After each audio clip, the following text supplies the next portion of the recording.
when Jarome Luai spoke about it, he essentially said, I know you want me to say that I'm doing it for tax-free money, but I actually just want to change lives. It's fine if it's both, by the way. I'm happy to domicile in PNG if it means tax-free Bunce. The sizzling sausage. Studs on cement. Sport in the crisp wintry air.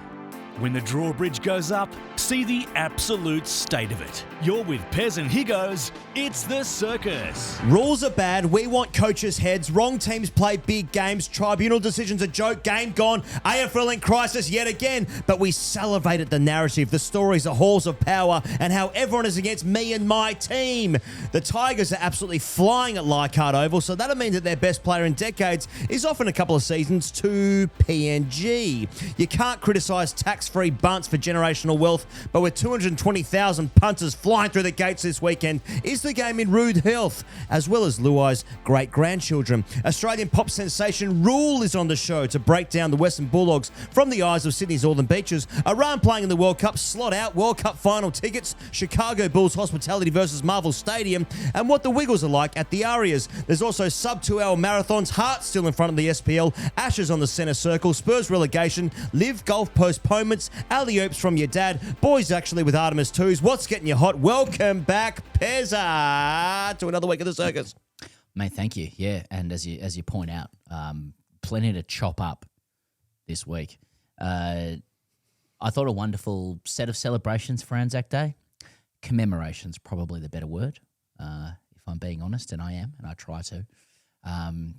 Most of it now usurped by the bombshell departure of Jarome Luai, which we will get into. A bit of to and fro on the narrative in this, which requires important setup. Pendles played on a school kid that he coached once and kicked one. So that was pretty funny. But why don't we hand it over to the punters to cop the temperature this week. And just as the Anzacs marched off to Gallipoli, so too did the St George Illawarra Dragons march off to Moore Park. And just like the Anzacs, the Dragons got absolutely fucked. In just a few days, Dean Young has led the Dragons to their longest ever losing streak. Is it too early to call for heads on pikes? There's been no mention of this in the traditional media, so we need to get it out there on a hugely popular sports podcast. But Craig Bellamy to the Dragons. $2 million a year for 3 years. Who says no? Keep politics out of sport? How about we keep fucking video referees out of sport? The Bombers looked good. 3 wins on the trot. Can I change my allegiance to the Waffle Eagles? Boys, what's getting me hot is the absolute safety of seeing Charlie Curnow kick 7 snags in the red and the white. Come on, you good thing. The D's are 5-2. The D's are 5-2.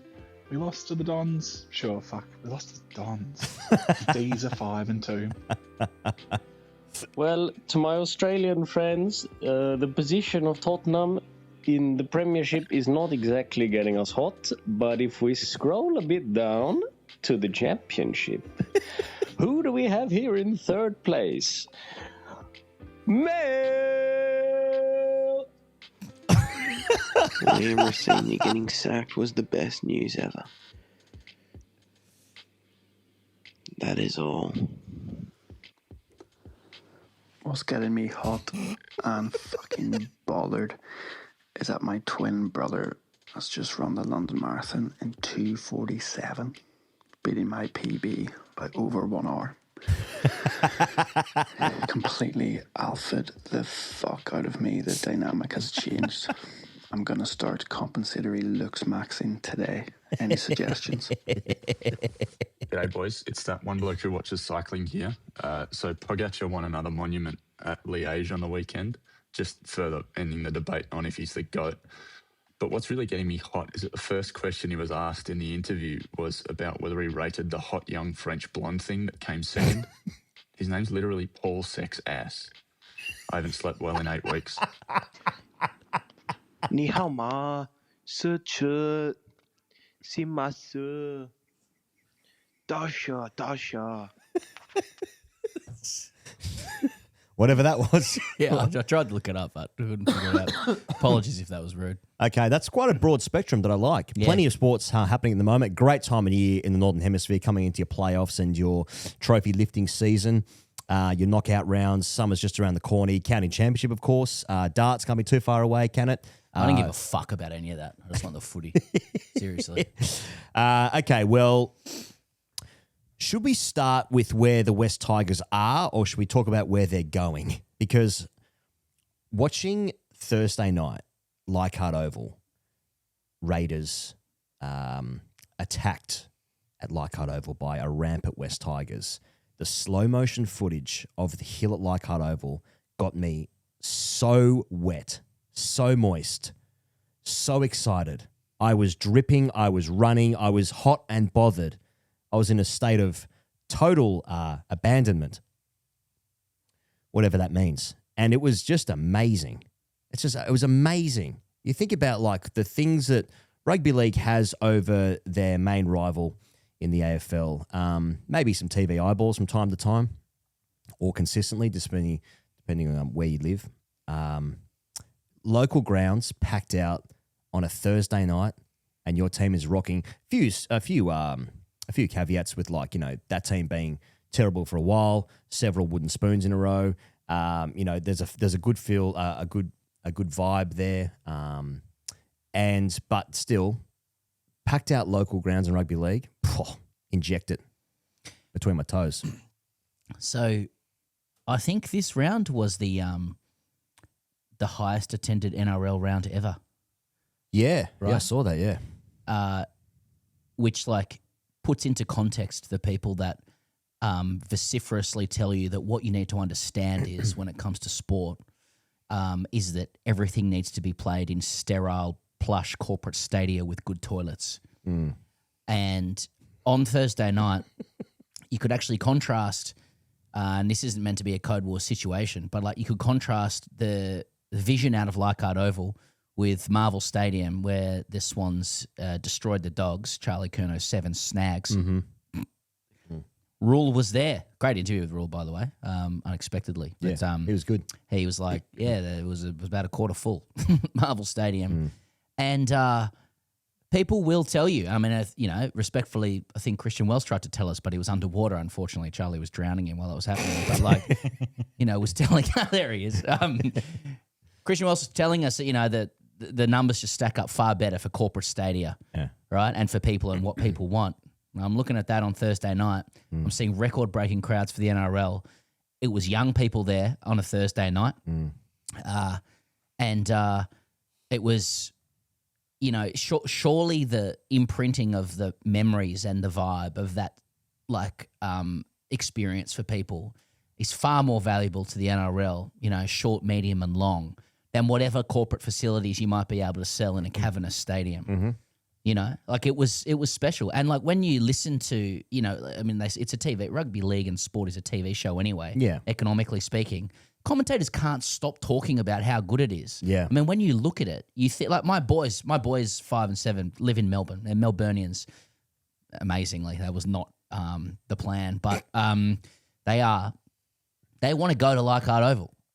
You can, and the commentators this is incredible. So it was fucking awesome. And then against that, it is against the backdrop of you can see when the Tigers are going over for try after try down the Raiders' weak right edge, that there's a thrill and something lifting off the shoulders of Tigers fans who have been, one of the worst performing professional sporting organisations for the last at least 5 years, and it's real. What's happening at the Tigers is real. They've got a real footy team now. I mean, they're completely fucked this week with injuries, but and in 2 years' time, and Origin's coming up. Well, we'll come to that. I have a different view, but it was awesome to see. It's always the best narrative in sport when there's a team coming off the bottom, making good, and doing it in front of local fans. Yeah. I think consumer confidence is a huge thing when you're selling the game back to the world through the eyes of television. I think that's one of the greatest strengths that the Premier League has, for instance. It's packed out stadiums all the time. So you have like this, as a consumer, when you see a packed out stadium, you think, oh, people must like this. Yeah. Therefore, I will give this a go. Exactly. Now, Sydney's nightlife has been fucked systematically since 9/11. But don't make me go out to Homebush and try and find a beer at the Sofitel. Do you know what I mean? Don't make me do that. Let me line up at some of the worst toilets in Australia and let me sink some piss, okay? Not necessarily in the same region as that, though, standing room only. You have to leave your VB outside the toilet. That's what you have to do. That's what you got to do. That's what you got to do. I'm just saying rugby league is about communities, and when you see a packed hill, shoulder to shoulder, standing as the Tigers go again. I mean, they do get like 3 or 4 games a year there, so there is a premium on actually getting in. Yeah, I suppose there is that. But yeah, we may as well get into it. Yeah. This week or this morning, we all awoke to the fast developing news story. Confirmed this morning that Jarome Luai, the Tigers captain, linchpin, highest paid player, is now, the subject of a bombshell departure. That's the only way to describe it. It's a bombshell departure to the new PNG Chiefs team. This is a story that is riven with, tinted black SUVs, tinted windowed black SUVs, private jets, and prime ministerial fating, along with Michael Chemis. He was he couldn't leave Sydney Airport. He was whisked away. Yeah. It's that kind of tenor to the conversation. In the last few days, we've seen Instagram posts, etc., of Luai and his family sitting around boardrooms with, what you can only, what only appear to be dignitaries. Yes. He's been feted in front of thousands of fans at Port Moresby inside the stadium. Now, there's no footage of that. We'll just take it as read. Yeah. Real Madrid style. Right. And this morning it is announced, not subject to anything, but his contract required him, if he wanted to activate a 1-year extension, to make any call on 2028 by Thursday. He's made the call. He will go to PNG. Benji Marshall spoke really well about it. And when Jarome Luai spoke about it, he essentially said, I know you want me to say that I'm doing it for tax-free money, but I actually just want to change lives. I mean, it's fine if it's both, by the way. I'm happy to domicile in PNG if it means tax-free Bunce.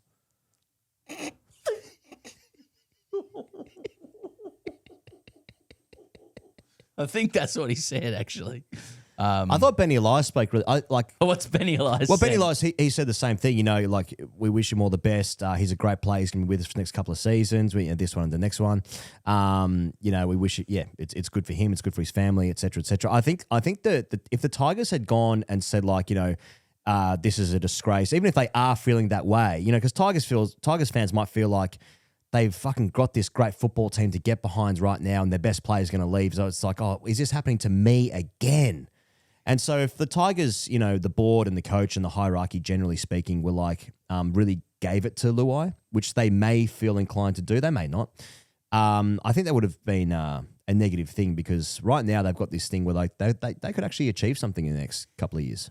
I mean, I think that's the story everybody wants. Like, hang on, last year, didn't you say about Lockie Galvin that you put the team first and now you're leaving? What the fuck, Jarome? Look what you're doing to the Tigers again. You said you were here for the long term. You said you were here for the long term. And I see journos out there saying as well, there's going to be a player exodus as a result of this. Yeah. Which I think is, for a guy that has been castigated all his career with, standard, dog whistling and archetypes around his attitudes, you couldn't think of a better compliment from some of the same journos who've perpetuated those archetypes for them to basically say that there's a whole cohort of players that would give up bulk bunts to follow him around as a rugby league player. I mean, most Tigers people that I'm hearing from, and I hear from many, saying he's been awesome for us. He's got 18 more months at the club. He's not even halfway through his tenure that he'll have at the club. He's got him off the bottom of the table.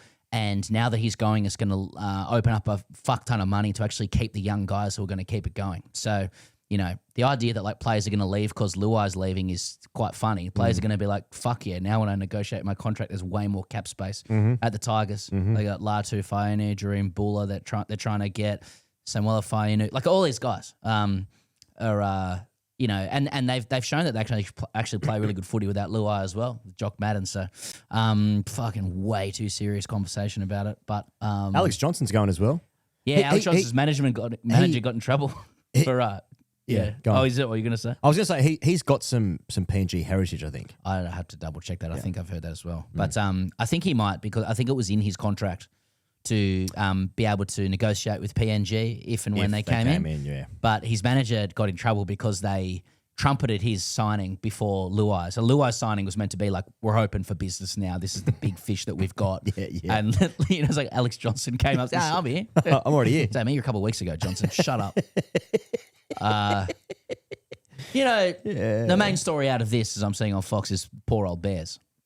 That's what I'm seeing out of Fox Sports. It's the poor old Bears. Why can't the Bears land a big fish the way PNG can? Well, yeah, I mean it's because of the tax-free Bunce, and also a coach fit for the modern era. But when you're looking at Luai in this picture, signing with the PNG staff, and to his left, it's I see Lorna McPherson, which I had to double take out because I thought that it said Lorne Michaels from SNL. Now that is a career pivot. Lorne Michaels as the head of PNG, like the PNG, So Shane Gillis to the Bears. That's right, yeah. But flanked to the other shoulder is Michael Chamis, a robust rugby league journalist, formerly, who was has been brought over to the dark side to get things done, and it just got me thinking, where is the Bears equivalent of Michael Chamis, to start cracking some heads together. Right. Bulldog Richie. Yeah. Can we get him over? Kenty, for example. Okay, yep. You know what I mean? PC. I mean, you name it. The Bears actually lost their recruitment guy this week. So the Bears are shedding staff. It's actually longer to get to Perth than it is to get to PNG from Brisbane, for example. So 27 years out of the game, same old story. But that's good. Just wrapping up with the Tigers-Raiders game after Leichhardt bouncing, Alex Twal said after the game, full credit to the boys, and just full credit to the boys. We turned up. Fuck yeah. Tigers are on. They're good, but they're a bit fucked now. I think Buller's out for a couple of weeks. Coruscant suspended for a couple of weeks, so they're gonna have their bench depth tested. Plus, one or two of them may get a Blues jersey as well. So anyway, we'll see. That's what happens when we get good. Well, I'll tell you who are fucked. The Storm. Now, they've lost 6 in a row. It's the equal most the club has ever lost. Craig Bellamy says it's the most embarrassed he's ever been in his footy life after South's win in Melbourne for the first time. Here's what he said next to skipper Harry Grant at the press conference. He says, but to come up with a performance like that and a lack of effort like that on Anzac Day is embarrassing. It's embarrassing. Of all days. Rugby league players need to understand that on Anzac Day, they're stepping up, They're running out there with slouch hats. They're running out there for the diggers. You know what I mean? Yeah, but you can't be missing tackles on Anzac Day, Pezza. We're not at the stage where there are so many causes. There's a cause for every round that it's rarer than not, I want a cause-free round. You can't be missing tackles on Spuds Day, No, you can't. Of all days. You can't be. Of all days. You can't be. Well, yeah, it's kind of like anytime you miss a tackle or drop a ball or something on a cause-driven day, the only conclusion is that you're against that cause. You're that's right. So on Anzac Day, it's just like, oh, okay, that's very interesting. Have a look at this guy's socials, etc. Mental health. Any pronouns in the bio? Indigenous round. Let's have a look. Yeah, what's in the bio? Yeah, hang on. Piss powder pussy punt. Why is there a Southern Cross in his bio? Have a look at his tattoos. He's taking a photo with a CFMEU.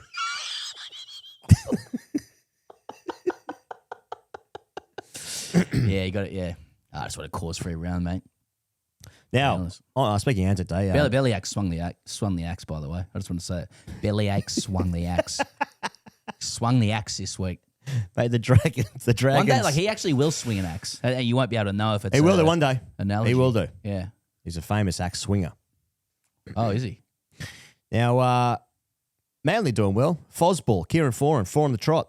First interim coach to ever do that. They beat the Eels on the weekend. They got the Panthers this week. Bit more of a test, I suppose. But what the Dragons have done, I think they've had a look at Manly and they thought, you know what? Now's the time to make a change. Maybe we'll get that new manager bounce. Well, they didn't. They got fucking pumped by the Roosters in the Anzac Day game. Yeah. It's tough there. It's tough there for the Dragons. They have got a bye this weekend, so points on the board. Points on the board coming. And sending a young man into a hopeless situation in Cade Reid. Yeah. Very Anzac Day. He wasn't ready. He wasn't ready. Fuck, he threw a great pass that got overruled by the video ref to start with. That would, talk about the fun police. I think Gus was talking about that. Butterfly effect stuff, that one. Yeah, exactly. Well, yeah. That's a great movie. What else have you got in league land, Pezza? Broncos 32-12 over the Dogs with more than $5 million worth of talent on the pine. Wait, they weren't really on the pine. They sit on plastic chairs, sort of. Yeah, and they weren't even on the pine, suggests you're reserve, but on the sidelines. So more than $5 million worth of talent on the sidelines. They're calling it one of the club's greatest wins. Jason Saab in 24th minute, Manly v Para, was chasing a bomb and didn't have any options, so he decided to head it. So it was that. And, shout out to Elijah Taylor's Instagram stuff that's former Tigers, Panthers, Warriors, I want to say New Zealand international as well. He's got a good Instagram presence. He talks about like the ins and outs of actually playing first grade footy. But he said of Melbourne Storm losing, love to see it because these cunts win all the time. Now they know. I don't think he said cunt, by the way. Yeah. But he seems too dignified We'll for have that. to check that. But he's just saying like, welcome to first grade. This is what first grade's actually like. So, nothing else from league land, mate. In the AFL, huge week of controversies, which is right where the game wants to sit, to be honest, this stage of the season. We'll start with the appeals board. KC Will Houghton was put in the bin after he downgraded St Kilda's Lance Collard's homophobic language charge. Yeah, what the fuck was this? So, and in the statement, the reasons for overturning the decision, not overturning, just downgrading it. We observe football as a hard game. It is highly competitive, particularly at its higher levels. It is commonplace that players employ language from time to time which is racist, sexist, or homophobic whilst on the field. After that, the AFL said, "That'll do, thanks, Will. In the bin you pop." What the fuck is that? So, because guys go hard on the field, basically open slather. Say whatever the fuck you want. It can be racist. It can be homophobic. It can be sexist. Play on. Now, be a brave player because we obviously can't comment on that. Not being players, that is. But not yet. It would be a brave player to be like, he's kind of right. It does happen. Oh, I don't think there's any suggestion that it doesn't happen. I just think that, like, if it's reported that it happens, I don't think you'd be like, happens. Do you know what I mean? Because, you and I played at the very highest level in cricket. And I'm sorry if I'm sorry to interrupt, but like, I would actually be surprised if there was consistent racist, sexist, and homophobic language, like on the field, like consistent, yeah. But what I'm saying is like when you just play amateur sport, you hear heinous shit all the time. That doesn't mean it's okay. And like, so once it goes into the judicial system or a tribunal has to sit down and discuss the morals and ethics of language like that being used on the field, I think once it goes into that system, you can't be like, boys will be boys. I think like... Well, you evidently you can. Well, I mean, you can try. The King's Council has attempted to say, and society is saying, nah, nah. Well summarised. Now, Ross Lyons said he didn't mean to be racist when making a comment to some Indigenous players at training. He said he considered offering his position. This was reported by Carolyn Wilson on The Agenda Setters, Taz. And then she said that the players were very upset before those same players posted on social signs of support for the coach, saying, a post with Ross Lyon saying, "Sorry, Caro, we love Ross." That's kind of, guy did bad. He said sorry for that thing. Media's trying to get something out of it. Players are like, nah, it's all good.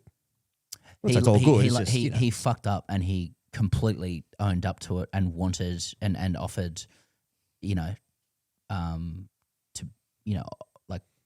for those victims to determine a punishment. He felt. Yeah. I believe that he just had total contrition, and they accepted his apology. And I think Caro reported it quite faithfully, and Ross Lyon praised her for that. And people are staring at the story, going, "There's just so many themes where it could run this for longer." We could have got weeks out of this. The people involved have been like, "We've solved the problem where someone made a mistake and we accepted the apology." See, here's where I think, and none of us know what to do. I think as footy fans, what we're looking for is we're looking for a head. We're salivating for a head right now. Now, where's the blood out of this? Right, the past 24 hours, we got the Demon CEO. He's only been in the job 7 months. Yep. I don't think that's what the fans want. We'll have a snack before dinner of a board member. We can have a little nibble of cheese before the main meal. But until we get, a coach or we get Vossi's head, I'm pretty sure that's the same thing. Then I don't think we're going to be completely satiated. Now, especially once it's come out that coaches are getting upwards of $900K a year. We're talking fat cats on Wall Street here, Pezza. You know? We should, one for the good guys. Yeah. I'm sick of these fat cats on Wall Street coming in and out whenever they like, affecting my team and my weekend. It is selfish that this is how this story is played out insofar as if you disagree with Ross Lyon's hypothetical sacking, you could then throw the blowtorch back onto the Indigenous players for that and express your prejudice that way and thus keep the news cycle going. Look what they've done to... Very cynical comment that I've just made. But instead, it seems adults have got together internally and dealt with an issue where an apology was accepted. And now we're just left to watch a man in a suit called Paul Guerra say, "I'm bringing in the lawyers because you've sacked me after 7 months from the D's." It doesn't appear to be a boys' club at the D's. I did want to point out with the D's, because Guerra's sacked after 7 months as CEO. They've called him the lawyers. Gary Lyon, I think, last night with Jared said that he was really surprised by that, and then a minute later said that he knew who the new CEO was. But maybe both work at the same time. But he could. He could have got a last minute text. I just noticed with the D's, talk about blood. No Petrarca, no Oliver, no Simon Goodwin, no Stephen May. All different circumstances. Granted, no CEO now. D's 5-2. Yeah, D's are looking good. Yeah. Sometimes when you move on, the big wigs, however much blood must be let, sometimes people just thrive after that. I don't know. I might be drawing, I might be conflating things that don't need to be conflated. They play the Swans this weekend. Yeah, D's Swans. See how they're going. D's knocked over the Swans last year at the MCG. Yeah. Around this time last year, actually. Continuing on the controversial theme of the week, the AFL will no longer allow the ARC, that's the AFL Review Centre, of course, to review scores unless the goal umpire asks for one, according to the head of footy, Greg Swan. Swanee made these remarks in the wake of North Melbourne not getting a touch on the line call in their eventual 7-point loss to GWS. Very frustrating when you bring in technology to solve all problems and then the use of that technology seems to be not applied correctly. Thus creating more problems. Thus making you realise that maybe things were better when I was a kid. Oh, yeah. Well, bring back the landline. Yep. Bring back the yellow pages. Calls didn't drop out on landlines. No, they did not. I remember pranking somebody once with a landline and 2 people picked up. For my sister and I, it was one of the great moments, like in the annals of prank calls. 2 birds, 1 stone stuff, that is. I don't know if you caught this. Scott Pendlebury, this is reported by Tom Morris. He's set to be rested this week with a view to playing versus Geelong, resting v Sydney and breaking the VFL/AFL games record against West Coast on May 23. And where's that being played at? At the MCG. Now, Yeah. I've seen it, posited that this warrants criticism. Yeah. This is a huge. This is a big story, This is Pezza. 3 games, Yep. 3 big games for Collingwood. Got the who are Hawks this weekend. Fringe top 8 side, Yep. and one of their best performers Yep. is strategically resting Yep. to create a big marketing moment. Mm-hmm. I love it. He's going to wear a gold number on the back as well, which reminds me of the guy that used to go to the Collingwood games in the gold jacket. Don't know what happened to him. Don't look into it. Alex Johnson got a gold number as well. Are we? Is this AFL once again? Is this the tail wagging the dog? Is the NRL dog walking the AFL vis-a-vis Pendlebury celebrations? Well, this is on the back of his 4th Anzac Day medal. 40, 41, 43 touches. I've sold him a couple of touches there. Yeah. 43 touches. Player of the match, 4th time in a row. Most Anzac Day medals ever. Would checked out with Ben Roberts-Smith. But now the club says it's load management. But I also enjoyed this person, North Melbourne great David King. Yeah, Kingy. Yeah, Kingy was on. He's reopened old wounds around the forced retirement of club legend Brent Harvey, saying Scott Pendlebury shouldn't be close to the all-time games record if Harvey was allowed to play on.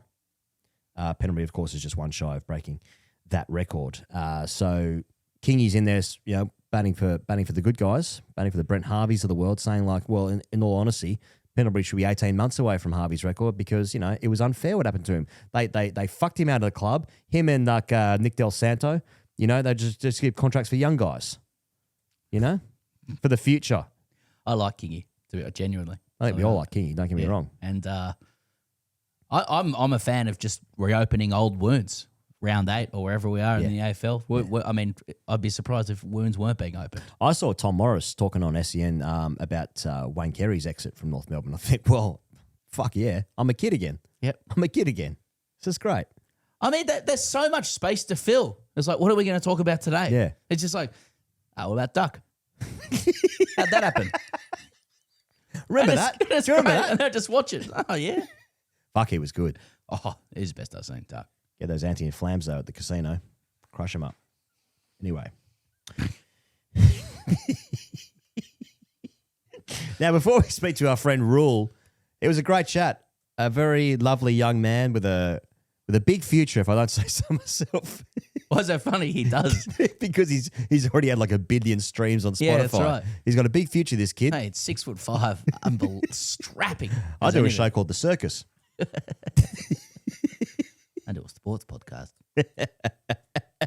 But this show is brought to you by NordVPN. And they want to know if you're missing out on your favorite show because it's not available in your region, or perhaps if you're trying to keep your private time private. Gee, NordVPN, just settle down, NordVPN, with the winks and the nods, you know what I mean? Anyway, NordVPN can help. If you're bored of the selection on Australian streaming services, want to take it for a spin in the UK using NordVPN. And a click of a button and you can do just that. No need to travel to Japan for your favorite anime. There's more wink and nod stuff here from NordVPN. I'm here for it. Also, don't go to Japan anymore. They don't need you. Too many tourists. That's what they're saying. You don't need That's to. not what I'm saying. You essentially can go with this VPN. You can keep your security and your info encrypted. We all love to binge, but privacy is a big deal too. NordVPN keeps your information encrypted so you never have to worry about your IP or location getting out. It could be for your sovereign citizens, perhaps. Also, threat protection. They've doubled down on keeping you safe with a new threat protection feature. Don't forget, there is literally no risk to you with their 30-day money-back guarantee. Give it a try, and if you like, great. And if you don't, they'll issue a refund, and you can pretend the entire situation never happened. Check out the link, nordvpn.com/the circus to get your subscription started today. There's also a pinned comment in the show and in the show notes. Thanks to NordVPN. Let's talk to our friend Rule, and here he is right now. Okay, we've got a different one today. We're joined by Australian singer-songwriter Rule, from Sydney to the global stage, platinum records, billions of streams, a voice that's carried him from sold-out tours, the world's biggest festivals, still only in his early 20s, a young pup as well. He's built one of the most impressive young catalogues in modern pops, collaborated with DMAs, Hilltop Hoods, toured with Shawn Mendes. Unbelievable voice. He's got a record out June 12th, kicking my feet and screaming. And as we go to air today, he's dropped a single from the album. It's called Hate Myself. So he's a natural fit with 2 failed club sportsmen. RUEL, welcome to the circus. Thank you very much. Thanks for having me, guys.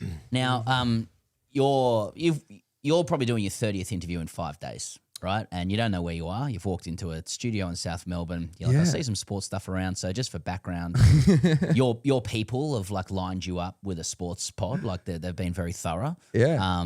And like, is this another case of because they told us like you like sport. Yeah. Like, is this another case of like a sports or music star wishing that they did the opposite thing? Absolutely. Yeah. Every single day I wake up thinking, what if? But then I'm also like, kind of grateful I didn't go down that route. But at the same, I don't know, it's a constant thing. I started in this industry really, really young. So both dreams were held at the same amount of weight and also unrealisticness, being a singer or songwriter as well as being a basketball player or footballer. I played every sport growing up and I wanted to be and do it all. But yeah, I think now I've tried to, weave in my love for sport and just general competitiveness throughout my career wherever I can, and this is a perfect platform for that. You got a decent chassis, if I wouldn't mind saying. The rig's good. A rig for sport. How tall are you? 6'5". Yeah, 6'5", and some shoulders about as well. Shoulders for days. You got like you have a rig that might have. Yeah. Well, Honestly, I grew up playing basketball. The basketball was the main thing. yeah. Okay. And then I got into my footy, AFL, that was more recent in the latter years. But those are the two things that I feel like I had a natural advantage for. But I also I played a lot of soccer and I'm a massive soccer fan, Premier League. Yep. And that's the stuff that I play the most. But yeah, I look like a baby giraffe out there. Not good. I'm not super fluid on the football field. Obviously, you must explain your fandom of any club that you support. So you live or grew up in Manly in Sydney. Yeah. And you support the Western Bulldogs and we're at Marvel Stadium last night. Yes. Yeah. What are we talking about? Well, all right. So you just looked at Footscray, from Manly. You're like, I just like the rustic nature of the area. Right. Vietnamese culture. Yeah, the Manly of the Manly of Melbourne, right? That's what they say. I honestly just got into footy probably around 6 years ago. So it was when I really got into it, and I didn't follow it. Wasn't I grew up in Sydney, but wasn't a Swan supporter at all. Didn't know what was going on. And then I met my girlfriend was kind of in my teenage years, and to impress her family, who are all from Footscray, Yarraville, they're massive, massive fans. They feel like they're part of the club. They're so intertwined with it. To impress them, I just started to get my knowledge up and just learn every player, rewatch the 2016 good for grand you. final a bunch of times so I could for those first kind of Christmases, I was going up to uncle being like, oh man, that grand final, just pulling out random facts about Brad Johnson stuff, all the greats, and then it was all just a thing to really get in with the family, and then I just fell in love so quickly with the club, with the sport, playing it, watching it. I got I started just posting so much about the Bulldogs, and through that became mates with a couple of the players because it was all just kind of intertwined. I was going to heaps of games, and then it's now a massive part of my life. So because you're there last night for the Swans game, right? As we go to air. Yeah. And so, what kind of hospitality is RUEL getting looked after? When at Marvel, when it's kind of gone downhill the last few times I've gone. The first time I went, I got a little box and it was lovely. So I met Cody Waitman, who usually is the one who hooks me up with ticks. He'll put me in the Medallion Club, but last night I was just straight in the nosebleeds. I don't know what happened. Was it record sales or something? Or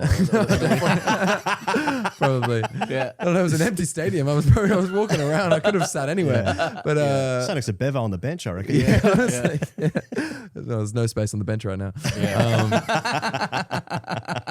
Nice. It sounded dark. You are into it. You're a real son of the West. Yeah.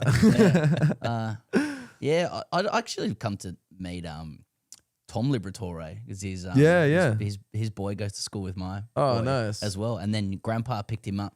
I don't think I'm going.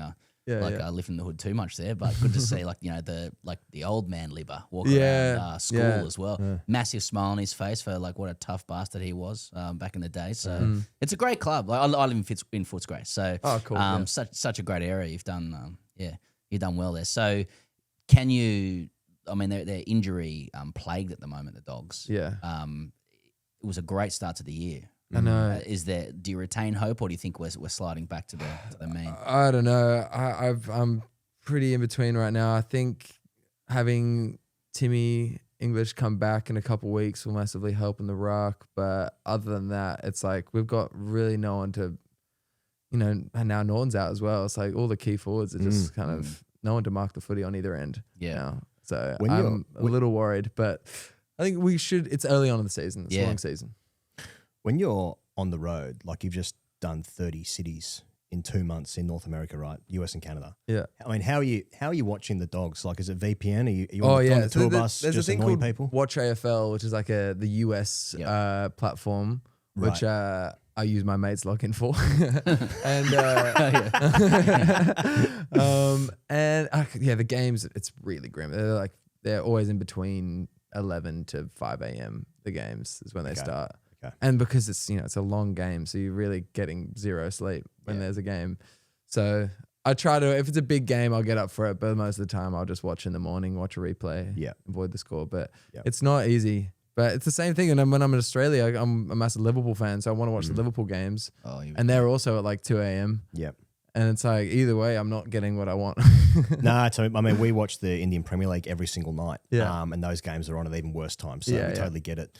Talk about Liverpool in a second, but for the next sort of 3 hours. But I saw you were at the Bulls game the other day. You represented the jersey. Now, I would like to know the difference in how you were treated, by the Chicago Bulls and the Western Bulldogs. Honestly, compare and contrast. I would say the Bulls pulled out all the stops for me. They got me on the court. They got me a jersey, my name on the back. I got to walk on the court, getting around. Had a little box. That was amazing. That was incredible. Which is funny because they were playing OKC and I'm an OKC supporter. But I knew that the only way I got tickets because I was in Chicago. The only way I could get that sort of hospitality was pretending I'm a Bull supporter. So I kind of Trojan horse them a little bit. So you just ran through them. I was just like in the Bulls box. Go on. That was pretty funny. Was Giddy there? Was he playing? Giddy was playing. Shay was out. So it was a few. Honestly, it was a pretty rough game to watch, but it was cool. Going to the NBA in the States it's such a different experience. Like it's so. I don't know. It's all the bells and whistles, the cheerleaders, the music, the announcers. They're just like blasting tunes like so loud on the court. So strange, so different to European or Australian sport. But it's fun. It's a spectacle, and I've gone to a bunch of. I live in LA for most of the year, so I go to a bunch of the Lakers games, which are again pretty amazing to see all the greats up front. Yeah, totally. Yeah. So there'd be I mean, I feel like content is so siloed these days that it's hard to be famous across a whole bunch of different audiences, maybe as much as one might have been when there was a bit more of a monoculture generations ago. So with the greatest of respect for a guy with billions of streams, there'll be older people like me who are listening going, I haven't heard this guy before, right? Which I think would be a structural thing, right? But we just watched you on, and I'm telling you things but on Like a Version on Triple J when you were 14. Yeah. You're the youngest to ever perform on Like a Version on Triple J. Yeah. Well, at least. I think at the time, maybe. You've been usurped, right? Okay. Let's look into that. Right? So you're the Vape have Suryavanshi of Triple J. But you would definitely get that. But that performance of Weathered, I just heard it for the first time. Your voice sounds like you've been possessed by some soul singer from the 1920s. I mean, it's unbelievable. Oh, thanks. And I wanted to know what school was like the next day. Honestly, it was. I mean, again, the crossover between Like a Version and my schoolmates was not. There wasn't much. Right. So no one really knew what was going on. Where the first few things that I was doing, even the first tours that I was going to, I was doing support tours on school holidays for the first few years of my career. And no one really gave a shit in my year. That is a tough school, hey. Which honestly, I was like, I was stuck in between whether that was a good or a bad thing. I was thinking I would have probably gotten more shit as well, right, for being like, you know, the guy trying to be a singer, you know, especially, you know, high school Australia, you know, it's like if you're out there expressing yourself, you're done. But at was the it same like time, that at your school? Sorry? As in, like, I went to a music school and like sort of, and like there was always performances at assembly every week. It was kind of celebrated. Was that not the case at your? I think I did it once on like the last few weeks I had at school, but no, I never got asked. I also was terrible in the music system, so like I was failing my music classes because of how little I knew about theory and composition, and it was a lot of classical music that I was going through, which I just had no interest in.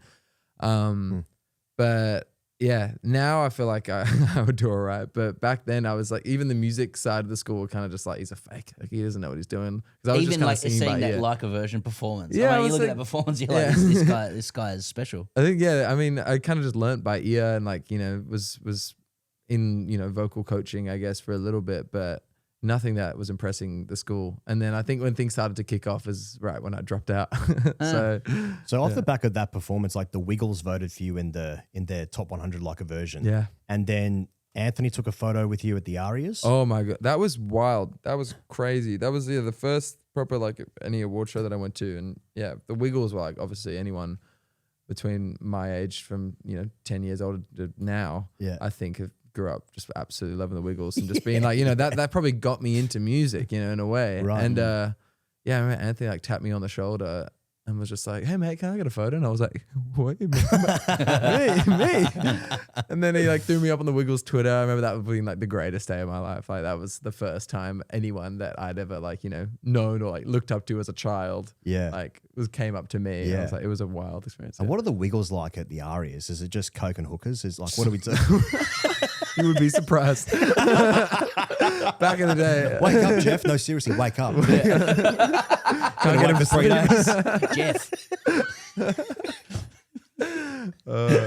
No, honestly, I've yet to meet I've met Jeff, Murray, and Anthony, but Greg was like my king. Like Greg was, you know, he was the leader, and I still haven't met him yet, and it's actually that's breaking my heart. Oh, okay. Oh, really? I got to get in there somehow. I don't know how, but he's kind of, you know, he's to the side. He's not really part of the Wiggles anymore. He doesn't. He's moved on to bigger, better things. Yeah. Can I ask you about your fans?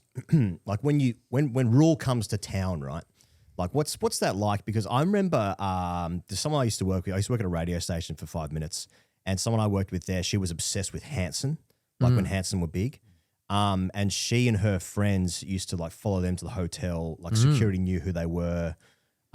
It's all very stalkery, but it was also just part of the fandom of, you know, pop culture. Yeah. Now, are you getting that these days when you come into town? I think some cities do it more than others. I honestly feel like in Australia it's now pretty chill because I'm always here, and especially all the fans that I've kind of met over the last, you know, I've been doing this for, you know, almost 7 or 8 years. Everyone's pretty chill now. They like most of like my super fans who've been there from the start are like, you know them by name, and like you know, right. I see them in the shows, and now they're just kind of chill. Like they don't need another photo with me, you know.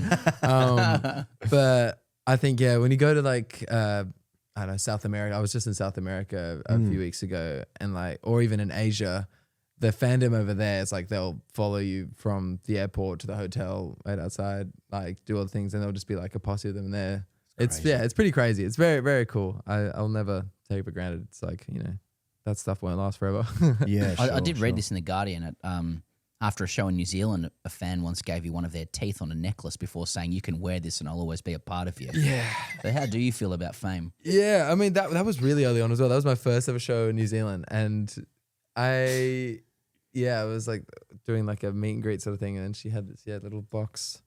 She was like, I would love to give this as like a gift, part of me to you. And I was like, it's so sweet, thank you. And it was like a molar on a string. And I was like, oh, thank you so much. That's so kind. And she was like, put it on. And I was like, no. Yeah, pretty grim. But honestly, I remember saying that in an interview or like whatever. And since then, I think like fans have tried to beat it. Like it's like a game like who can give a weirder, more like gruesome gift. Nice. Which is not a great thing to promote. But I remember like a year later, someone gave me a vial with like a needle in it, and I was like, "Oh, that's kind." She was like, "This was inside me," and I was like, "What?" And she was like, "Oh, I was like, it was in her hand. Like she was like had a sewing machine accident. She like gave me this like bloody needle in a vial." And I was just like, "Thank you." Anyway, so yeah, the weird gifts have, I think, calmed down a little bit now, but it was Not pretty anymore. intense at the start. Well, Yeah. Our fans are crazy, so expect some blood in a vial. You mentioned Lollapalooza there. You were in South America. Yeah. You're in Chile, right? Mhm. I saw like some of the acts on those stages were incredible. I saw Chapel Rome was there as well. Did you see her security guard harassing Jorginho's child? I did see that. Look, it's all kind of, it's all crazy now. And you see now Jorginho just posted that he was like, "Oh, my bad, got this all wrong, by the way. Like, she's totally fine. Oops." No one's talking about that. It's like, but it's crazy. Like Brazil honestly tried to crucify her. Yeah. They were like, the mayor was like, "She will never play in our city again." I'm like, for what? Anyway, I found that all a bit silly, but it was hilarious, the memes that were coming about just like her just like murdering children. I was like, oh my God. Yeah. At that festival, there's Lord was there, Tyler, Sabrina Carpenter, Lewis Capaldi. Like, what's the social hierarchies? Like, what are the like sort of political plays that you have to manage when you're at a festival? Because there's obviously like A-listers, and there's like, you know, smaller acts playing the side shows. Like, and where do you fit in with all of this? I mean, everyone just kind of shows up to the festival, plays their set and dips. Like that's kind of the vibe. I mean, that's what at least the A-listers do. I wasn't doing that. I was hanging around like playing ping pong backstage for most of the time. But yeah, I think that's the main vibe. Like you don't really see many of the artists backstage. But honestly, it's like it's such a crazy vibe out there, and the fans are just ridiculous. And I think that's what I mean. It's like it's so chaotic out there. I think for like the big, you know, like headliners, like it must be so intense. And there's like literally hundreds of thousands of people like following them around everywhere. Yeah. It's like, it'll be pretty hectic. But anyway, I was in the sweet spot where I had solid crowds, but you know, nothing too wild. Yeah, sure. Yeah. From the outside, like not a lot of people I think would understand not so much the writing process, but like how an artist evolves as they build their career, right? Yeah. You know, you burst onto the scene like a version breakthrough artist, the Arias, etc. You know, not being inside the music industry, like how many influences are there around you trying to mold and guide what you look like, how you appear to audiences, what your sound is, etc. And how much do you get to drive that as well, drive your own creative journey and where you want to go as an artist? Well, yeah, I guess that's the main unique thing about starting really young is where, you know, you have a team really kind of holding your hand through it all because, you know, I had no idea what I was doing and I didn't have the knowledge or the confidence or the experience to kind of steer the ship at that age. So, you know, you're really kind of just helped by managers, your family, just people kind of backing you and making sure you're okay, which I think is also rare that I had that experience where, you know, so many young artists kind of just get thrown into the deep end. They move to LA with a manager and a label and they just get swallowed up and spat out. But I think being able to stay in Sydney for as long as possible and, you know, still going to school, have my family around, a management team that were like, you know, truly just about making sure I was okay and still having fun and still wanting to do it as a kid. And then, you know, I kind of had COVID to become an adult. You know, that was like 2 years between, you know, 17 to 19, 20. So those ages I kind of really got to have a lot of, you know, look back at kind of everything, comprehend everything and kind of figure out who I wanted to become after that as an adult and, you know, be able to steer the ship a little bit more and, you know, make the music that I really want to make and, you know, make the, you know, the visuals or, you know, everything that comes around being an artist. Like I had like time to kind of figure that all out, where I, you know, locked away in my house in Australia in COVID. So that was, you know, maybe a blessing in disguise for me personally in my career, because I think that's the hardest thing is like figuring out who you want to be once you become an adult as an artist and that kind of transition. You go through so many different stages of taste and, you know, identity crisis. And I think, yeah, having that time was definitely special for me. But yeah, I think now I'm just trying to just to do the best I can and make the best music that I can. And I've still got the same team who now trust me more than ever as someone who's had almost 10 years of experience in the industry, even if I'm still in my early 20s.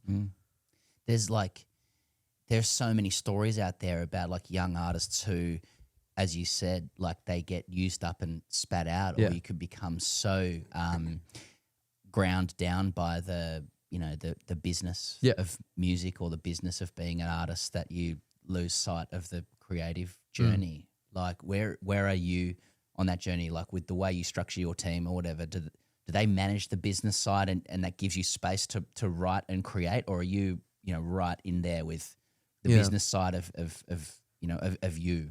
It's kind of, whatever capacity I have, I try to be involved in everything. I still want to be across the business, and I have to see this career and even myself, my name as a business, which is a weird thing to think about for sure, because you kind of have to objectify yourself a little bit. But so like selling your own popularity must be an odd experience, right? Like how do I be popular and also be me and an artist? Nowadays, it's so much, or with the social media, you have to sell more than ever who you are instead of what you do. And I think social media, I guess when I started, maybe pre-COVID, I was lucky that I could shield a lot of my personal life and who I am and just kind of post about, these are the songs I'm putting out, this is a new music video, this is a performance here and there.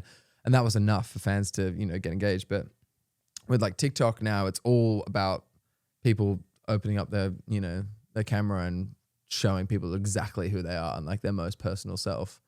And I think that is, I'm happy that now I'm doing that as an adult instead of a kid.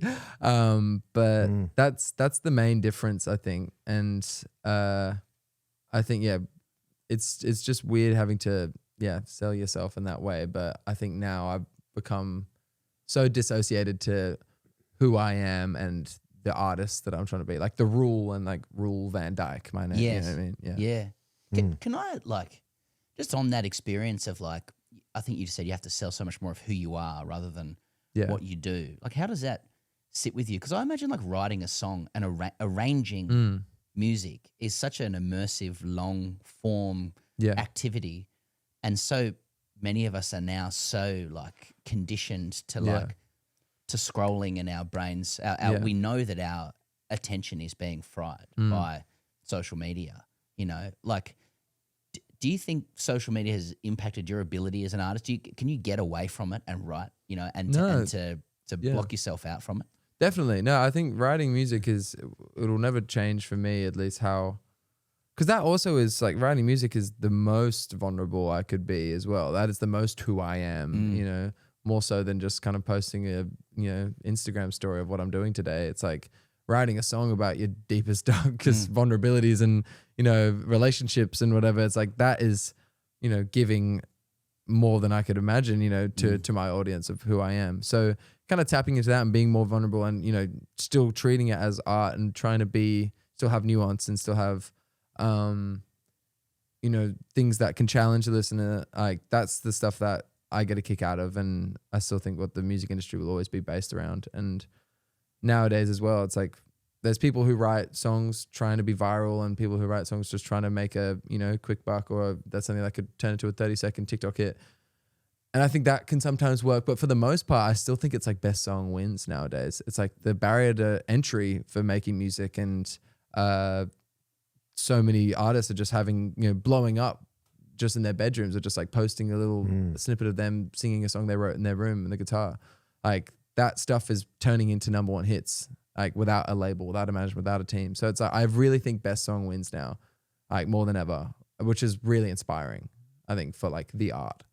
Yeah. I read just on like how a song goes viral in 26. You're talking to an old man now, basically. But like, read this in the Sydney Morning Herald. I don't know if you saw this like the other day. I'm sorry I didn't catch the journo, but it's just a couple of paragraphs here. But said last month the co-founders of popular US digital marketing agency Chaotic Good joined a Billboard panel at South by Southwest to discuss how songs go viral in 26, and openly admitted to manipulating online discourse for artists as a social media marketing tactic. This is a quote. This is a quote from these guys on the panel. All opinions are formed in the TikTok comments, which is a reminder to us of what we can help with. I don't know if this will make anyone feel better, but a lot of what we do on the narrative side is controlling the discourse. Most people see a video and that first comment they see becomes their opinion, even when they haven't heard the whole album. It's really important to us to make sure we're ahead of it and controlling that narrative in the direction we want. And Jono writes, in essence, what Chaotic Good manufactures for its clients is a grassroots movement. According to Wired magazine, it commands an army of fake social media accounts to flood the algorithm with an artist's music, hiding tracks in the background of videos and staging, quote, organic interactions in the comments section through the same accounts to increase engagement. Spellman calls it trend simulation. Fandom designed to trigger the TikTok and YouTube algorithms. By the time a real listener discovers the artist, the conversation they're joining is often nothing more than a well-funded marketing mirage. Wow. You signed up to any of these guys? Who knows? I hope not. Yeah, honestly, I see that for sure. I mean, I actually have read that article. I'm sorry to interrupt, because I've just spoken for ages, but when I read that, I felt so. I mean, I'm out of the loop anyway, but I was like, holy hecker, that is, I don't pretend that the old days was organic. You know, I'm sure there were people controlling who heard what and when, and there's always been barriers to entry and stuff. But I look at that, I'm like, fuck, have you just got to have the best digital agency or whatever to even be heard online to go viral? I agree with that. And I think that is definitely a method that will work. But I still think for the most part, the music that they're promoting with that method is good. And I think I haven't heard a really, really, really terrible, top 10 single, in the last couple of years. Like, I think there's ones that you can laugh at for being corny, but still they're catchy or they have something about them that get into your brain. So I think, those digital marketing strategies sound pretty, dystopian, but I still feel like there's organic stuff coming through the cracks more than ever. And there's always been versions of industry plants and psyop stuff like that, that it's been around for, years, 20, 30 years. Now it's just easier to see because it's in front of you and the TikTok comment stuff. But but back in the day, you could just pay or bribe a radio station to play, someone's song and they'll do it. And then that's all the people hear. And then that's how songs got big in the day. It's it was a lot easier to do it another day. It's now you have to actually just, manipulate people's attention and, opinions, which is a darker way of looking at it. But I think it's always been around. Do you have a lot of people in your life who back in the day, music was better? You know what I mean? Of course. Yeah. And I think there's true to that because I think there's also less music was coming out back in the day. And I think the stuff that was coming through was probably, per capita better songs, you know what I mean? Yeah. But I think now it's just there's millions of songs coming out every day. So most of them are probably going to not be as good as, when back in the day, there would be 10 new songs on the radio every week. And the ones that were coming through were the ones that had the most money and the most time, the most probably the biggest songwriters behind them. So I don't know. There's truth to that. So many amazing things that you've achieved in your career already. I'm sure for you it feels like, because you've been in the industry for so long, that it's quite a long journey, but it probably goes slow and fast at different moments. And I know you've done so many amazing things, but some things probably feel like a punctuation in your career. I guess what I'm talking about is, did one of these things feel better, like your first Times Square billboard or playing on the Opera House steps? Did one of those things mean more to you? Oh, definitely playing the Opera House steps. I can rank them for sure. And I have. Hold on, let me just. An agency told me to do that. Blind ranking. Blind ranking. Yeah. My best moments. Yeah. Elton John saying I was good. Yeah. But all the live shows are the best way to, understand and comprehend kind of what you've done and feel proud, because you're playing, it's that first-hand reaction of songs that you might have written in your bedroom, and then you're playing it to thousands of people and you're seeing what they think in real time. Whether they're seeing the lyrics back or whether it's the applause or if it's a song that is a bit of a dip in energy in the set and people are kind of like start scrolling their phones, you can really tell what works live. And I think those kind of big moments, like playing the Opera House, is like always like a pinch me moment, especially like hometown. You're seeing your family there. It's all very emotional. So I think that those sorts of big shows really are like the milestones in my career that I'll always remember for sure.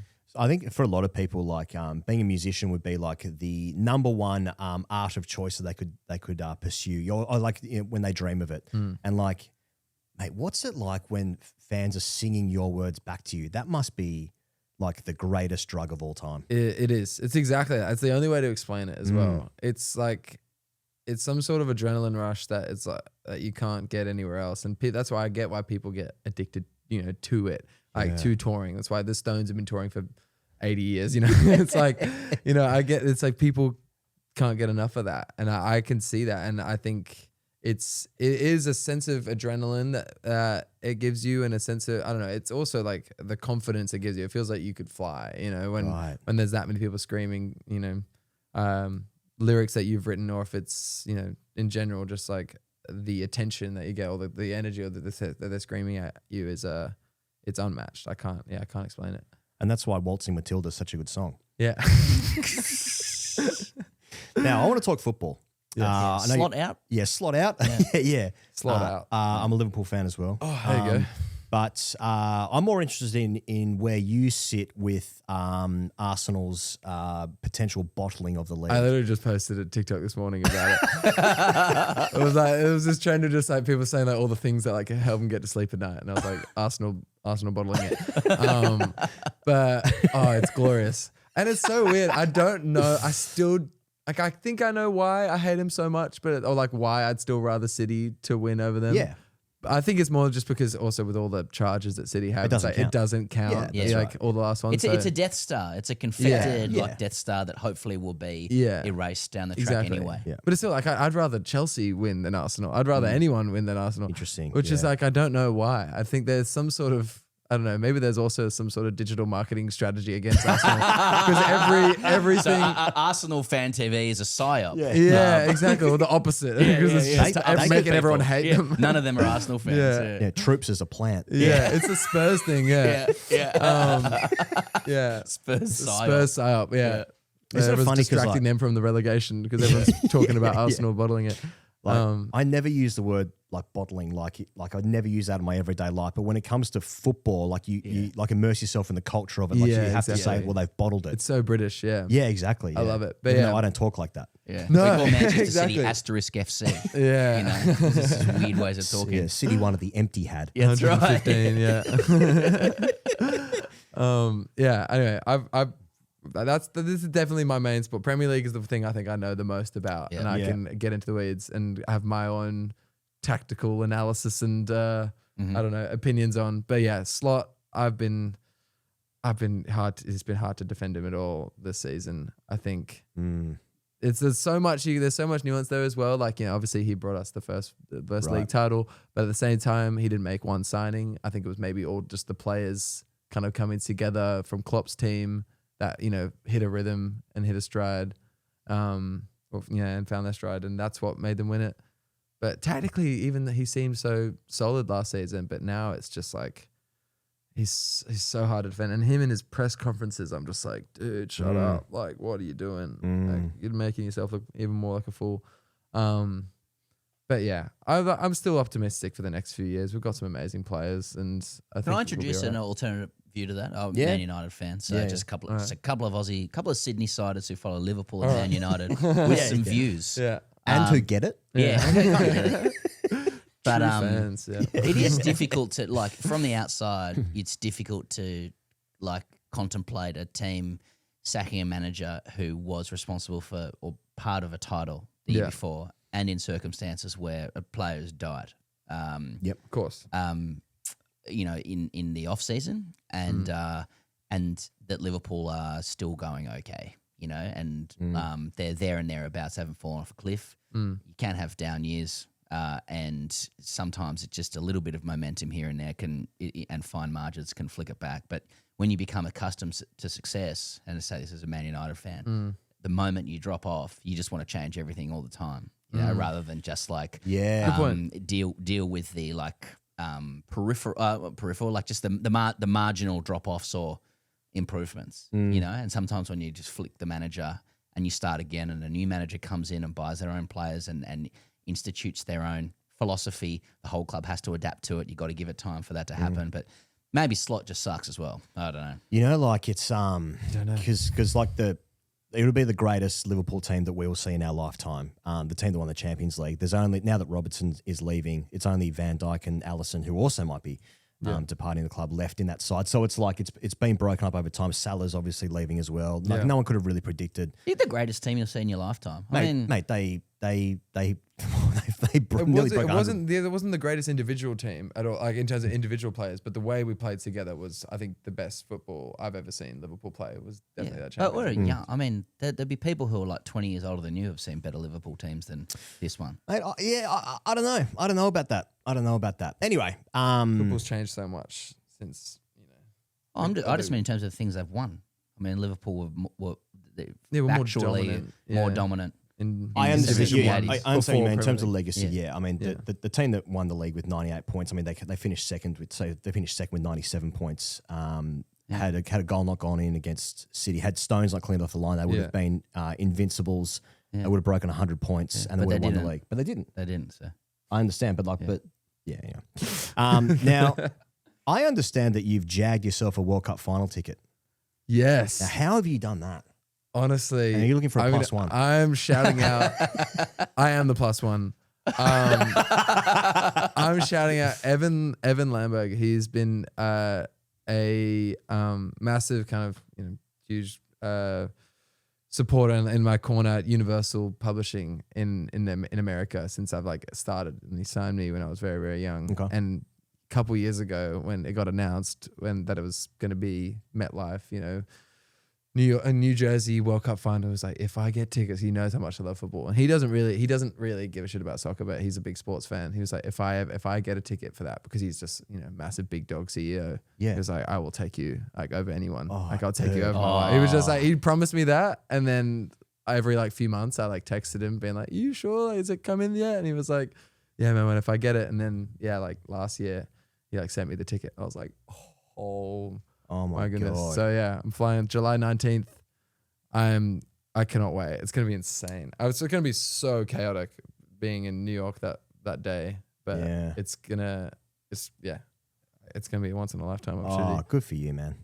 I mean, that's got to be the most exclusive sports ticket in the world. It's I mean, especially now, with the scalping they're doing in this World Cup, it looks like it's going to be it looks like a nightmare. It looks just corruption at its finest. Yeah. But I'm very grateful to go, but I'm just worried of what the general vibe in America is going to be at that for that World Cup. What has been your experience of the general vibe of America?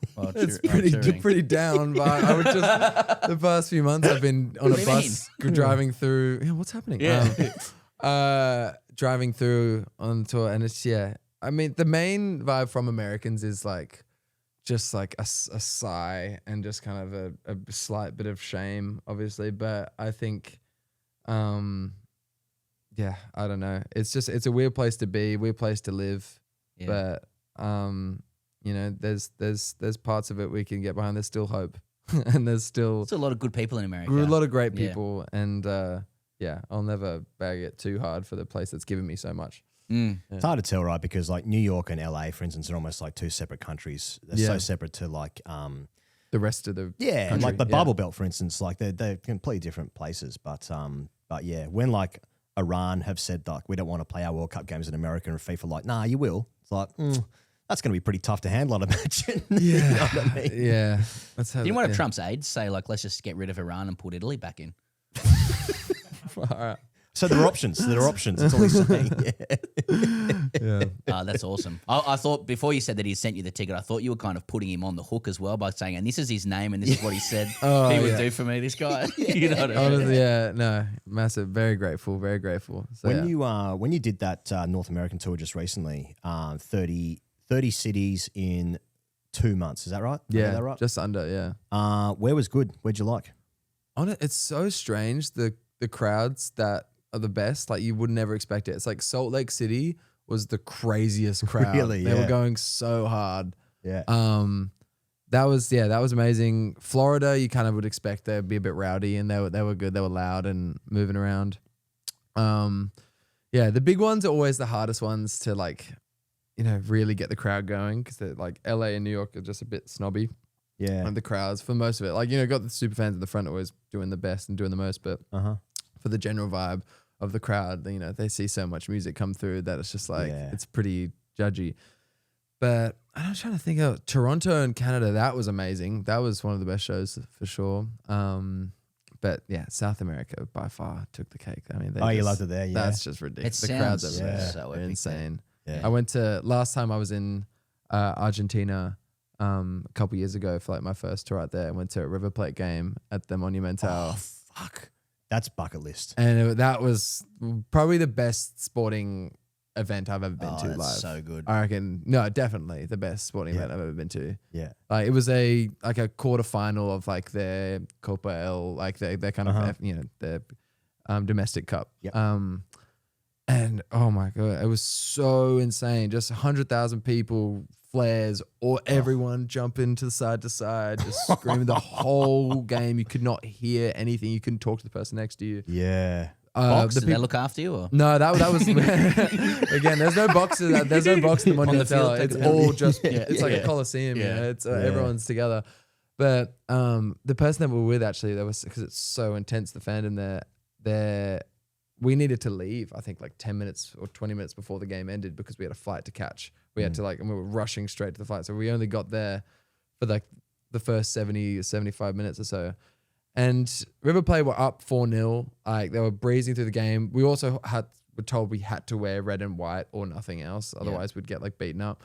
And when we had to leave, because there was like a group of like 11 of us, we all had to leave individually because otherwise if they saw a big group of people leaving at the same time before the game ends, they'll like follow you to your car. Like the ultras will like follow you to your car and like, Jesus Christ. get up on you because they're just saying like you don't deserve to be, you don't deserve to have a ticket if you're not watching the full game. It's like the ultras, like if you're there, you have to immerse yourself into it. Yeah. So we all had to leave one by one, like with spread out between like 5-10 minutes. Oh my god. So I got to stay for the longest. So like the first person went throughout the second half, and then I was just sitting there alone with like a full empty row. And someone turned to me and was like, "What's going on?" I was like, So hold on, I just need to go to the bathroom.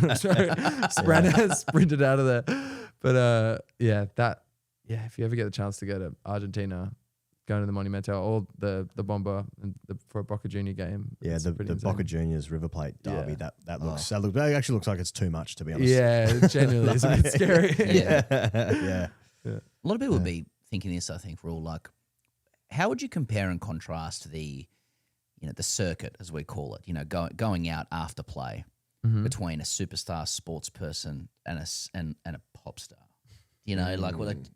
What's the like? Do you think that those in like, music have greater parties than those in sport?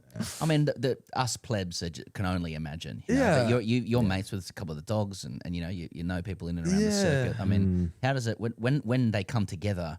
Is it Captain Planet stuff? Like, honestly, I don't know.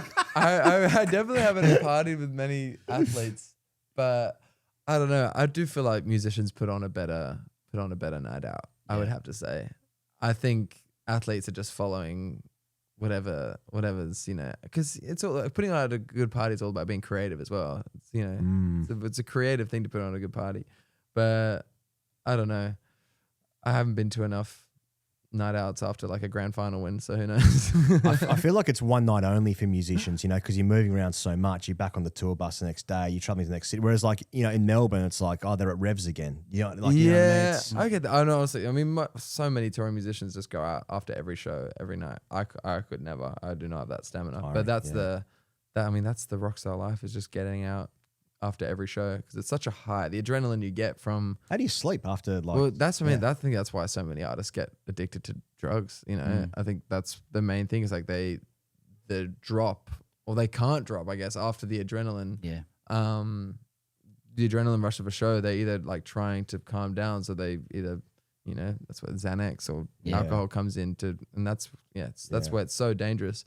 that adrenaline, but also people trying to keep that high going of that adrenaline is where the other stuff comes in. So I don't know. I think for me, what I do is just straight after a show, I get into the shower and I'll just play video games with I play FIFA because FIFA gets my adrenaline going like crazy. So it's a way of like honestly, managing and then it's a way, and then and then it all kind of fizzles off. After like an hour or two of FIFA, I'll be able to go to sleep. Are you online or are you just playing against the computer? I'll play either against my bandmates or I'll go online. Okay, I'll play with my pro clubs. Like a headset so you might have played like Opera House steps, and then honestly, I'll get back on the bus and I'll just get headphones on, lock in for a couple hours.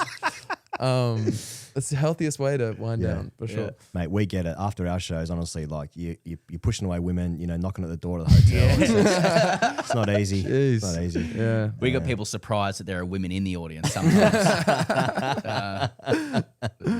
Well, Raul, this has been awesome. Thank you. An unexpected crossover. So, man, thanks so much for coming in and traversing artistry, Liverpool. Thank you guys. dogs. Thanks for doing the research, man. I appreciate you guys. You had all the questions that I wanted to answer instead of the basic Daily Mail type shit. I appreciate that. What's that stuff? Can I just one final thing? Have you lived in LA or you spent a lot of time? Yeah, I've been living there the past couple of years. Yeah. Can you just describe for again those of us who say live in Footscray, what that life is like? I mean, we just mentioned parties. Is it just? It sounds like, especially as an artist, it could be very full on, and a lot of people want a piece of you. Yeah, it's very full on. It's obviously very transactional. Like it's hard to, gain true relationships out there or friendships like that. That's the hardest thing. But living there for the most part, like I fill up my days with being out, like the weather and even the nature in general. It is beautiful out there, and you can, especially I live on the east side, so it's by nice little hikes, and I'm a big surfer as well. Like I love surfing, so I always try to drive out to the ocean as much as I can. There's amazing waves all up and down the coast. But yeah, for the most part, I'm just writing. So from 10 to 5, I'll be in the studio making music the most of the time I'm there, and days off, I just try to get in nature. But yeah, there's a lot going on. Obviously, all the LA parties and Beverly Hills, Hollywood stuff is pretty, it can be fun, but it's not really for me. But there's lots of parts about LA you can really get into. Oh, that's cool. All the best. I Thank presume your Shangri-La or the thing you're looking forward to most is performing at an AFL Grand Final one day. That'd be one day. Honestly, we have Kylie this year. That's the thing maybe. I think. That's a thing I think would only make sense after like I'm 35. It would be like my comeback show. I think if I ever get to that point, that I think doing a AFL Grand Final in your 20s where nobody really knows who you are, that is it's the most criticized performance ever. Like the past couple of years, I will say it's been majority a lot of love, but that is like one of the most terrifying things. Playing to that demographic is the hardest. Like my friends Cub Sport, they played like the NRL halftime show, and I was just like, oh my god, like you guys are like my favorite band. I love you so much, but why are you doing this? Like it's like the hardest thing to do. Whole lot of cash there, I guess.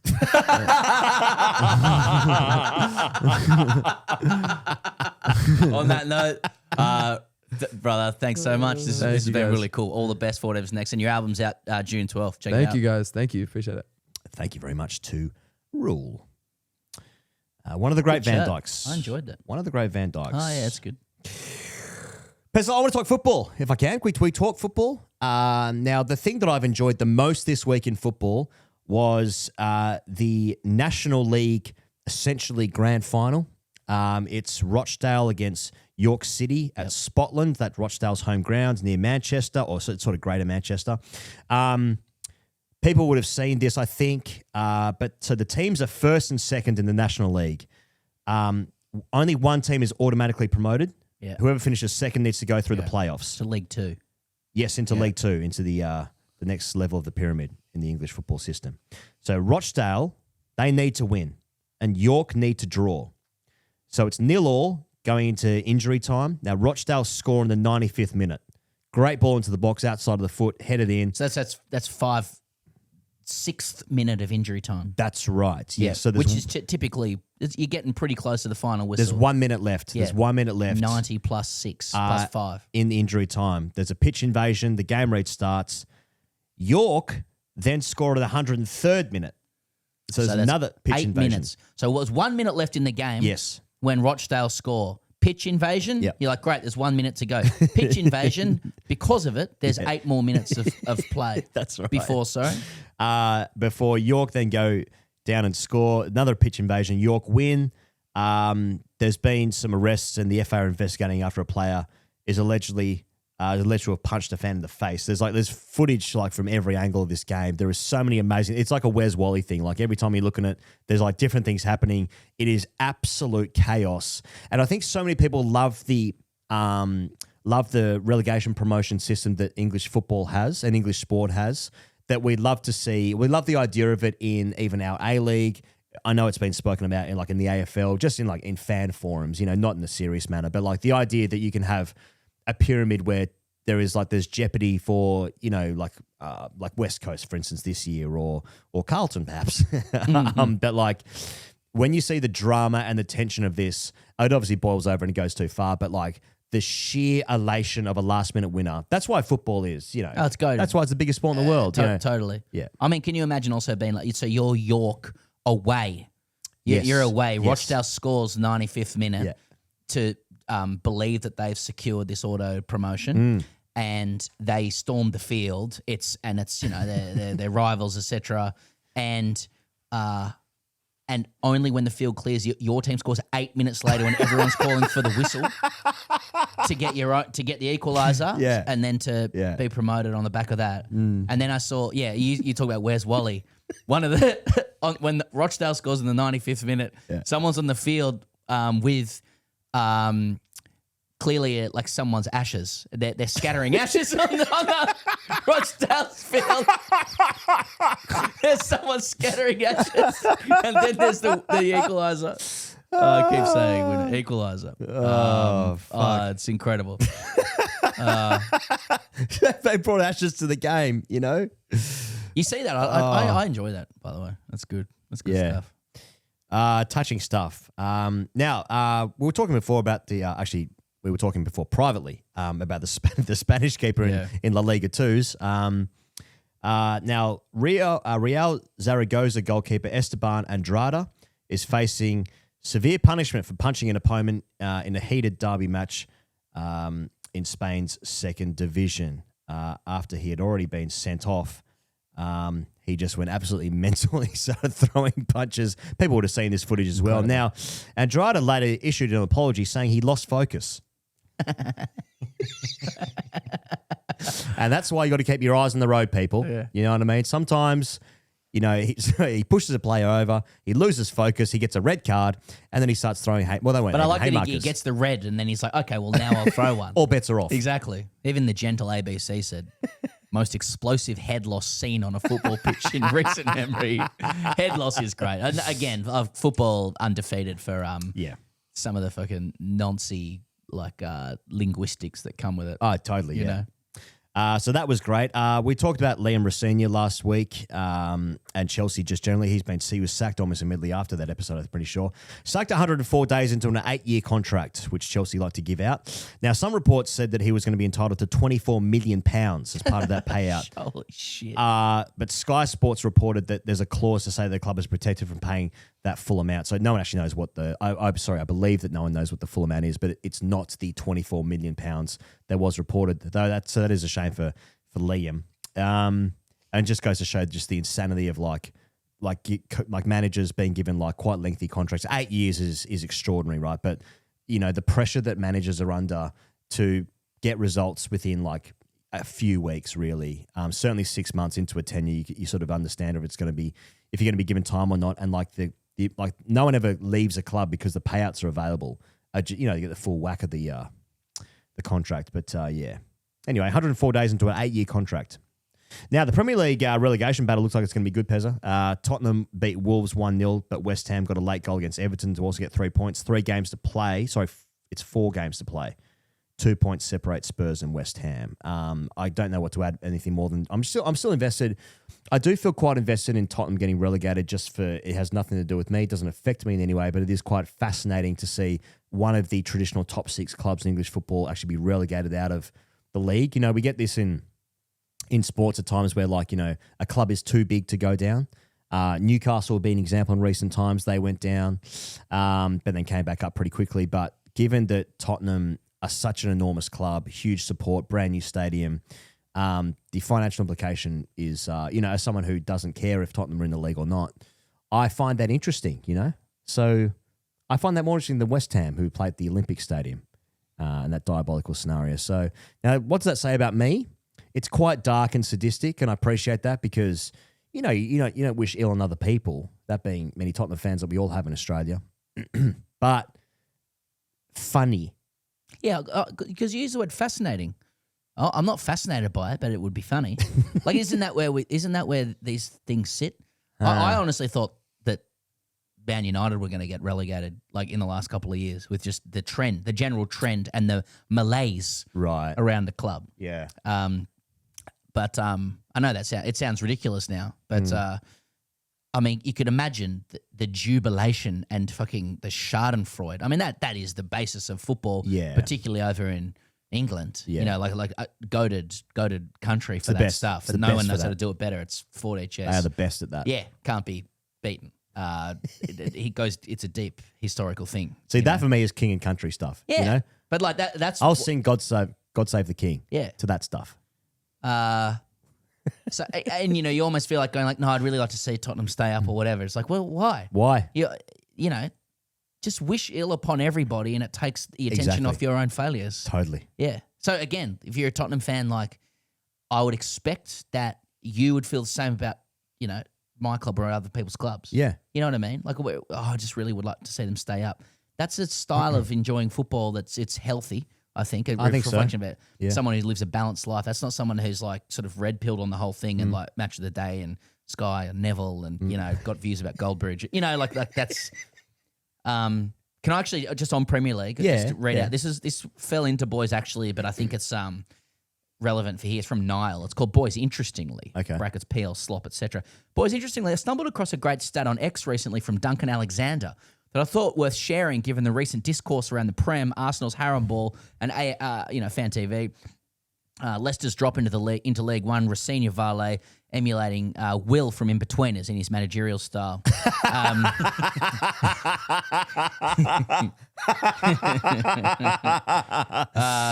So Duncan Alexander says there's been more managerial departures than direct free kick goals in the Premier League during 2026. Wow. Makes you wonder, do Braith, the agenda setters et al., still have more to learn in the art of manager/club immolation from our media forefathers? Yeah. I trust you will slot this in at the opportune moment in the pod should the contextually relevant conversation arise. P.S. Duncan Alexander is a great follow for interesting off-piste stats and musings like this, or just tune into Matt Letizia arguing with Grok. Whatever tickles your fancy. Have you been paid by the government? Yeah. This was posted by Duncan on this guy's covering his tracks now. Okay. It was posted by Duncan on the 23rd of April, so I may be in Boys Actually territory myself after the last 2 match rounds. Right. Live by the sword, die by the sword, of course. Welcome. Cheers, Niall. No, I love that, Niall. And because I think England is the best for that stuff, like in terms of things that Braith and agenda setters could learn. Like that kind of tidbit, like that more statistical quippery is done very, very well by like clever people in England. And then when it comes towards Australia in Australia's direction, English people being smarter than Australians. I mean, there's the tenor of that is they are the best at it. Yep. Now, I think he makes a great point, very fascinating point that Duncan, I suppose, makes, but Niall has given it to us. But we saw this great game of Champions League last night, right, between PSG and Bayern, 9-goal thriller. PSG winning 5-4 in Paris, first leg of the Champions League. Now, that is like the quality of the goals and the football and the pace of it. It is out of this world, right? And out of this planet, like the moon, for instance. And I got more on that later. We're gonna talk about Artemis and our friends at Smith first. But like what the coaches will be saying as a result of conceding 4 and 5 goals in a Champions League semi-final, they will be fucking livid. But like when you're watching it, and again, you don't have a dog in the fight. I'm watching, 4-minute highlights on YouTube. The lengthy ones. Yeah, I'm watching the lengthy ones. Yeah, so I've got a pretty good taste of what happened in the game. But it's fucking amazing, And then you tune into other games and you just see like 11 blokes standing on the goalkeeper's toes and trying to swing a corner down to the crossbar, hoping there's a little deflection and it goes. And now that statistically is working because defense wins championships. But like, sport should be as poetic as it can be. And I suppose when it becomes so professional, this ultra professionalization with data-driven results and tactics and weakness highlighting, that you're going to end up in every game being a cagey affair like a World Cup final because you got so much to lose. But I guess every now and again you get a great game and it's just... You just want to see goals. And you want to see sixes and you want to see six agains and tries. Is that what you're saying? Yeah. 80 points in rugby league games. I want to see 9 goals in football. I want to see 500 runs in cricket. Me get sick. Me want try. Me want goal. Give. Yeah, that's right. Now, this one's we've been following this for the last couple of weeks, but if you want to get around like an underdog story, like the Scottish Premier League. So I said last week, but 41 years since. Sorry.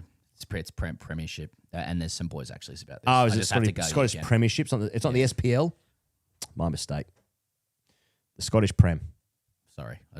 No. It's just with the boys. No, it's my mistake. 41 years since either Celtic or Rangers haven't won the league. Oh, sorry, let me jump in.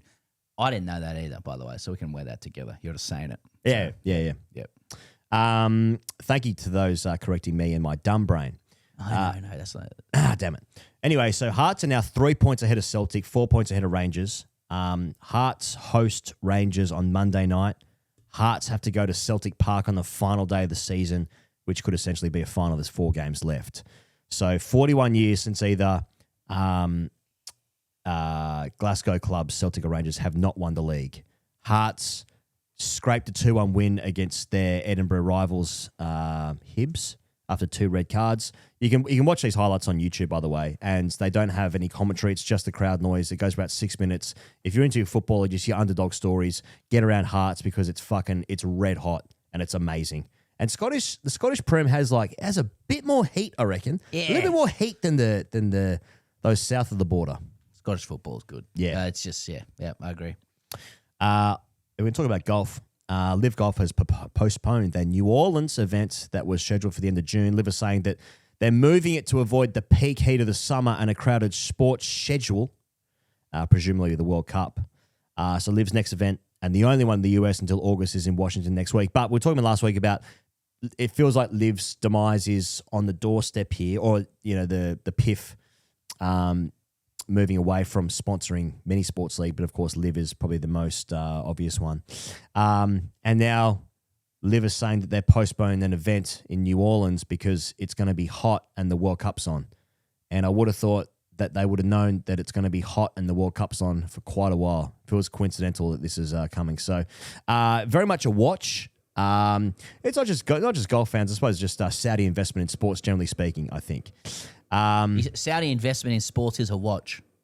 I think it is. I think it is. And I've been trying to figure out if this is good or not, because I've been anti-Liv, I suppose, because the idea of it seems quite farcical. It's great that they bring good players to the rest of the world. There's events in Korea and South Africa and Australia and all around the world. But fundamentally, they're paying people hundreds of millions of dollars, and they haven't got a valuable TV rights deal. And it makes me kind of sad that the more you realize how much money is in American sports, I suppose Northern Hemisphere sports, there's no interest in serving Australian interests.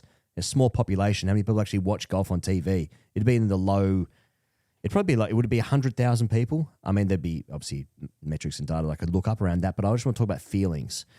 And I suppose it's talking about direction of travel for all sports, really. But I was sort of I was tempted to celebrate the end of celebrate the demise of Liv, but I'm a bit I actually don't know if this is a really good thing.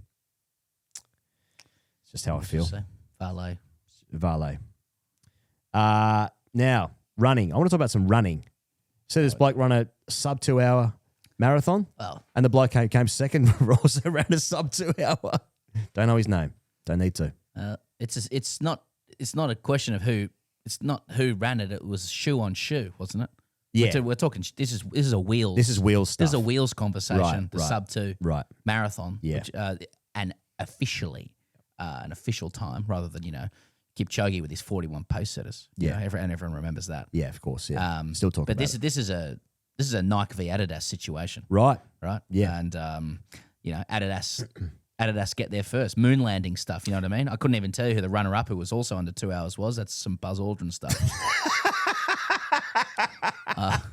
And did it really happen? Exactly. Yeah, well, that's right. It was in the studio. So the Athletic reported that basically since the Nike Vaporfly in 2016, shoes are just better. So basically that they thought that like making a shoe as light as possible meant that the weight of the shoe would not affect the runner's overall pace over the course of 42 Ks. But it turns out a good sole to the shoe actually gives the runner more support, more cushioning, more spring to the step, and they can propel themselves faster. I mean, like running a fucking 2 hour marathon, sub 2 hour marathon. Have you ever because I know you've had not to divulge medical issues, but you don't. Running is not in the repertoire owing to prior injuries, right? Right. So I'm just wondering the last time you bought a pair of like running shoes, like shoes designed for running. A long time. They're fucking trampolines now. No, like when you everyone's really? Our friend Will McPherson ran for he's a fucking inexplicably, and I mean that like I think he just picked up some running and now he's running sub 3 marathons. But he wrote for the Telegraph. He used some shoes from like the middle aisle of Lidl. And is it Lidl? And like some German shoes or some shit for £40. And it was just a broader article about shoes and he's like everyone at the start line of the marathon were in like freshly unboxed shoes. So like the fewer runs you've had in them, generally the more bounce and spring they have. Oh, right, okay. And so they are like trampolines, these shoes. It's incredible. So that goes against it's body. Are we in bodysuit era stuff? Right. Yeah. That goes against former principles of you want to wear a shoe in like maybe there is some I'm sure there's a boys actually you could probably tell by the old chassis there that wouldn't say getting out. So Kipchoge the 10K pace isn't improving, but I don't know what the sweet spot is in terms of like wearing them in versus freshly unboxed. But like I know when I've bought new runners that sooner, like the first few runs in them, you feel like you're on a fucking pogo stick. So anyway, so okay, bodysuit era, I like it. Still, I mean, marathon in under 2 hours, it's outrageous. I read that if you got an e-bike in London, the fastest it goes, if you didn't stop at any point, there was no speed bumps or traffic or anything, you just rode the e-bike, the fastest e-bike you can get in London for what is it, 21 miles? Is that what it is? 20? I don't know. Boys actually. That you would have finished a full kilometre behind Sebastian Sauerway. Also, just cranking up a treadmill to like 21 k's. 21 or something. Yeah, well, that would be it. Yeah. That's at that speed. That's 20. That'd be 21 k's in an hour. It's like you're like sprinting. Yeah. Oh, you're barely staying on at that pace. It's sick. It's like, I've enjoyed the articles being like Nike left red faced after pouring millions into sub 2 hour marathon. I tell you what, Nike is just getting body blow after body blow. Like, is it? Oh yeah, no, their stock has fallen significantly. Really? Because like the shoe game has changed and like they haven't come up with good designs. They're not a great running shoe anymore. Oh, interesting. Yeah, now Nike's in the toilet. You seen a lot of They changed CEO recently. Right. Okay. You're seeing a lot of like social clips of London marathon runners with the medal around their neck being like really positively embraced and supported by Londoners who go out to the marathon to support the runners. Right. And it like totally gives lie to a stereotype of London and England generally as a place of like, it can be gallows humor, like it can be miserable a little bit owing to its weather, etc. But my experience of London was people are quite hopeful and positive, far more than here. Who the fuck is going out here to cheer on marathon runners? You know what I mean? City to Surf has a different vibe to it. Not the same. Look, it's a total reflection on me then of just like waking up in the morning going, you know what, going to go and cheer on some strangers going for a road run.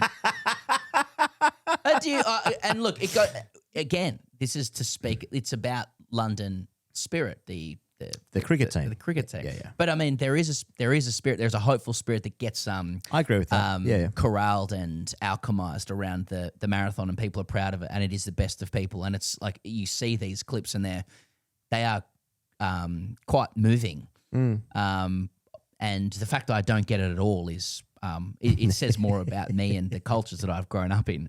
But here I am saying and putting myself on the line. All advice accepted. I just can't see myself unless it's someone I knew going out to the sidelines of strangers running on the road. Yeah. I'm too busy watching Hearts highlights on YouTube. Yeah, that's right. Too busy digesting last night's pasta. I get it. I've got a trampoline in my backyard. Just bounce on that for a bit. I look like a trampoline. I did see a guy on Twitter say that another successful year of going out in my running gear with a space blanket and getting people to buy me free pints.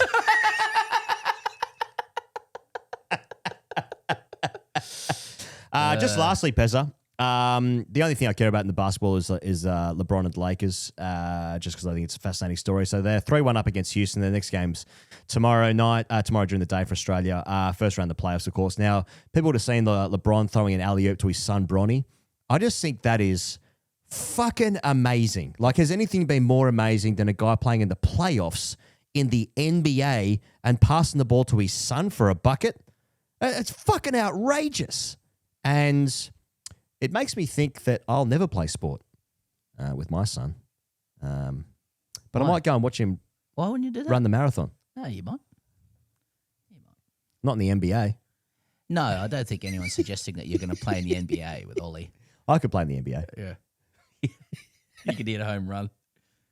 How many minutes could you play in the NBA before you get hauled off? Could I stay on the court for one possession? That's the question. That's a good question. Could I stay on the court for one Have possession? you trained? Do you just sort of know the movements? No. Okay, yeah. So someone calls a play and... Yeah. Someone calls a pick and roll. Well, I guess And I'm in a you've got to concession get all the stand. variables of this right, because the coaches would be like, who the fuck is that? To start with, who's this guy? How did he get on the court? He's white. Yeah. Interesting. I think they're calling timeout. We start with the ball and then they make a bucket, I think by the time I'm on the defensive end, I think they've called timeout and I'm off. Yeah, it depends how much you could hide, I guess. Yeah. But what the deal is, like, when you start to consider whether or not you could last a minute on an NBA court, all you're saying is, I don't watch much basketball. Because, like, if you applied it to any sport you have half a clue about, of course. Yeah. Please stop talking now, you're insulting me. But, when you're like the worst casual observer, you're like, I don't know. Like maybe, I don't know, I could probably hide. Like, I just gotta just get hide on D with someone. Could I win Wimbledon? Yeah. Could I do one hit up in rugby league without dying?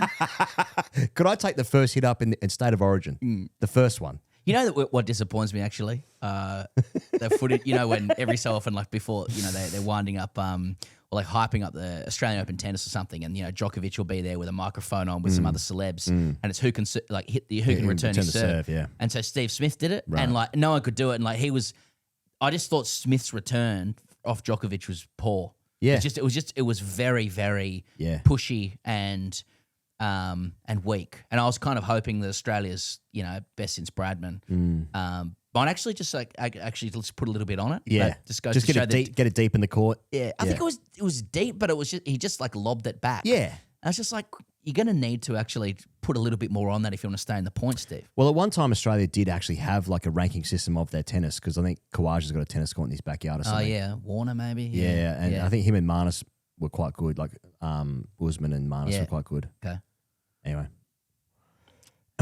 Boys Actually is brought to you by our friends at Smith Optics Australia. Use the code FILTHY for 25% off your order at smithopticsaustralia.com.au. You guys already know about your prescription sunglasses, your Chroma Pops, still the best sunglasses available in the RX. Prescription frames, awesome value, cool styles. You got your regular sunglasses, that's your Chroma Pop. Those are your Travis heads, everything else.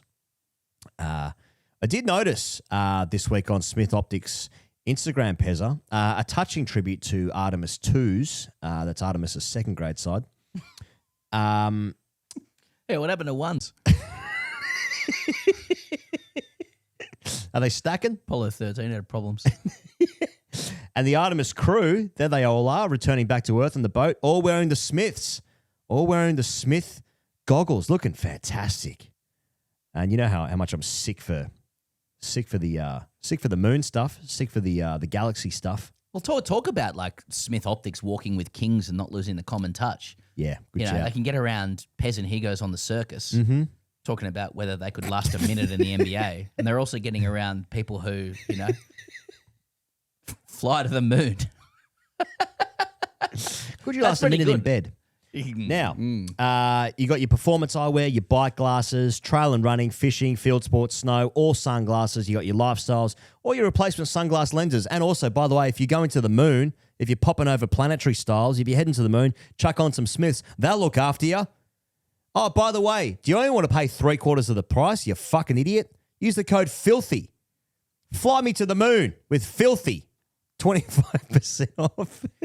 Maybe some of those who were filthy with you designating the moon as a planet. As a planet, yeah. May actually feel the best way to, you know, finish things or tie a bow around it is to purchase Smith Optics using the code. Please go as a reward to smithopticsaustralia.com.au. Please go there and use the code FILTHY. Just go to the website and have a look what's on offer. And if you like something, use the code FILTHY. You pay 3/4 of the price. Now, boys, actually, what do we got? You're going to like it. You're going to like the first one. You guys? Yeah, okay. Yeah, I can understand your caution. Once bitten, twice shy. Fool me once, can't get fooled again. It's entitled Moons and Planets from Someone Who's Qualified. I'm an Aquarius. By Mark. This is more of an audience, actually.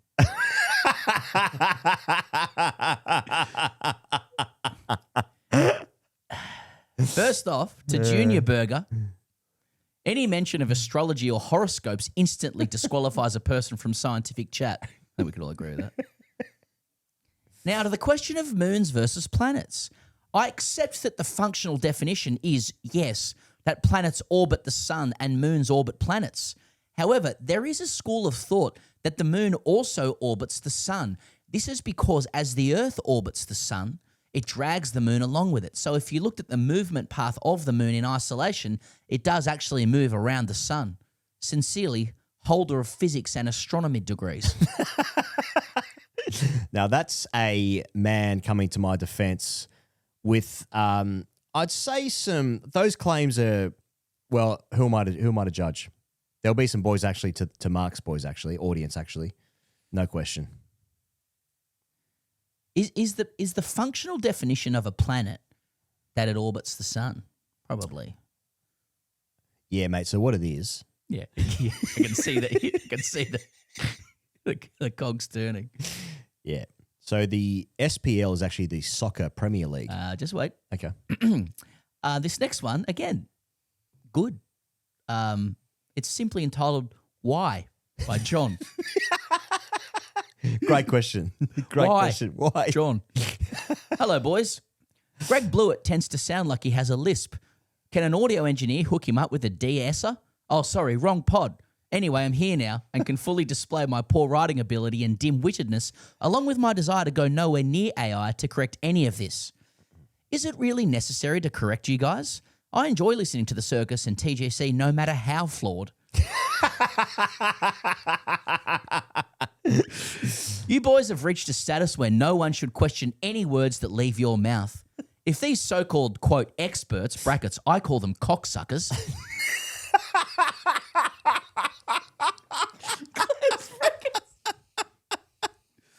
want to have a say, they can get their own pod. Anyway, keep up the good work. And you may want to revisit your pronunciation of Lazio.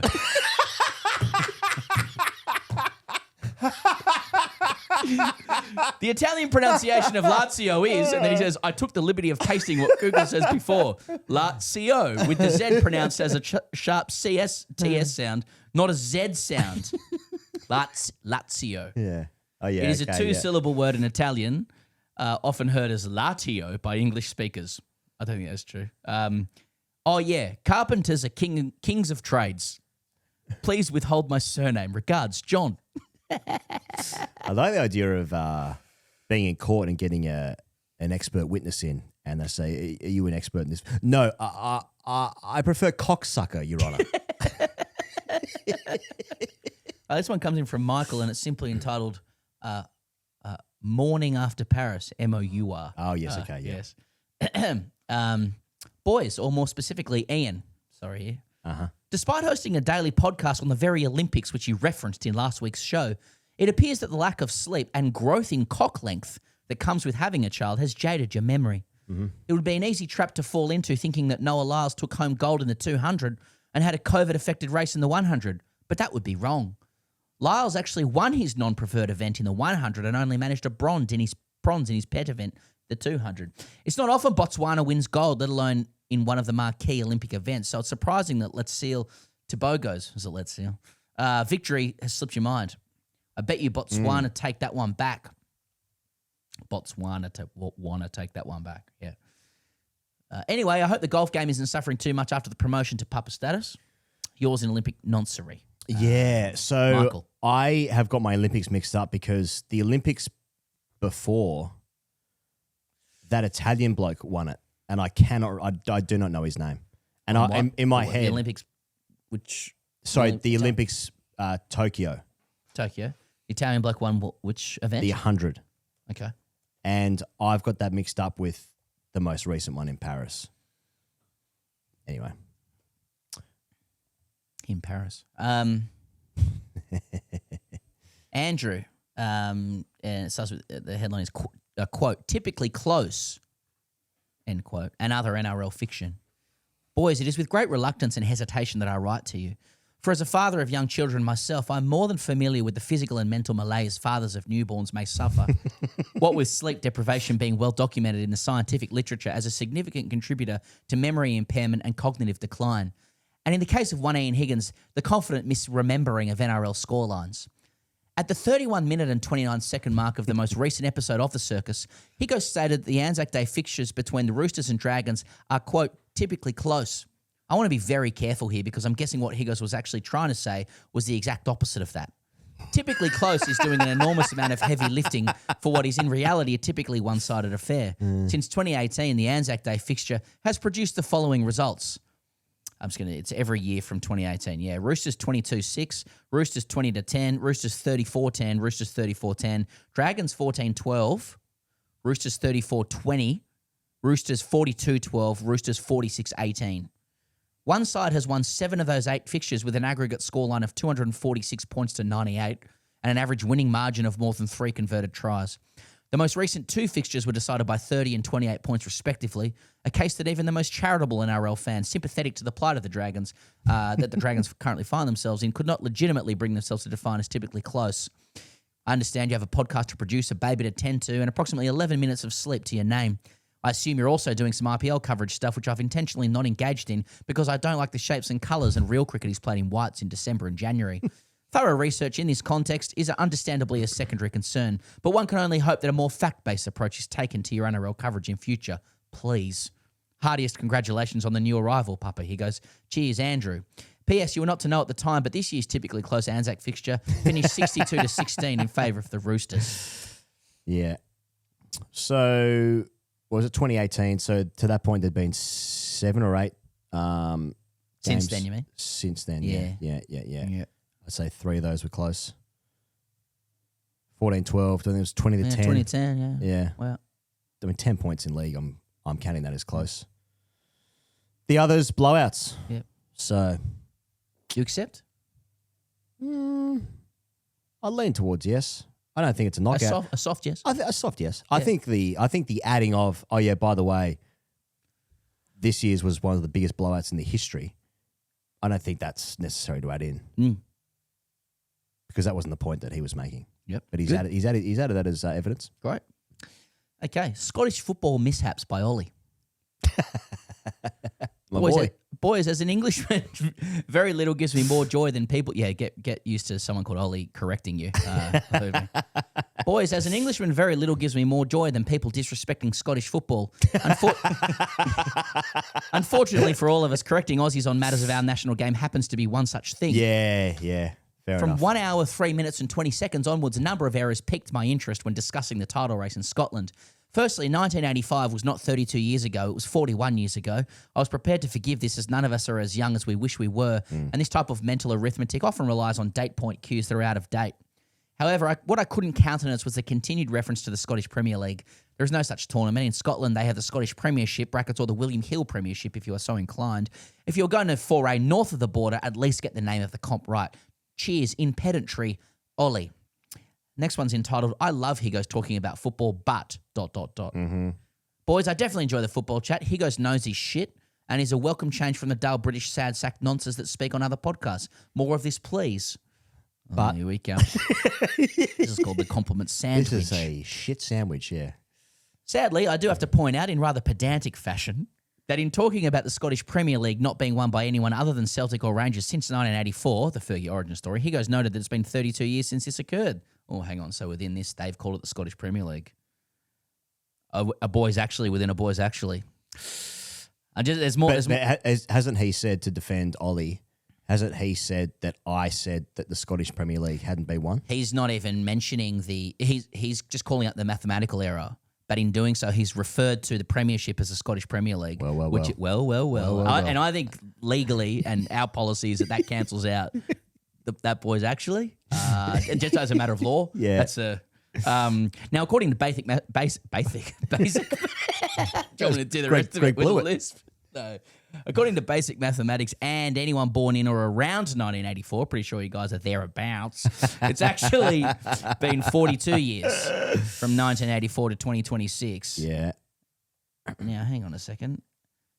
Our man above said 41 years ago. I had 41. Well.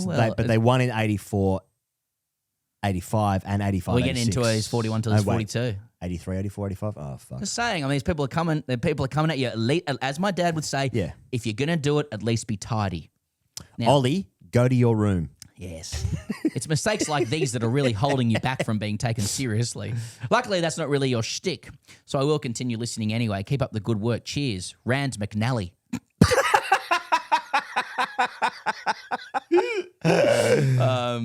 These are good. These are good this week. Dave says, "Thank you for making me younger."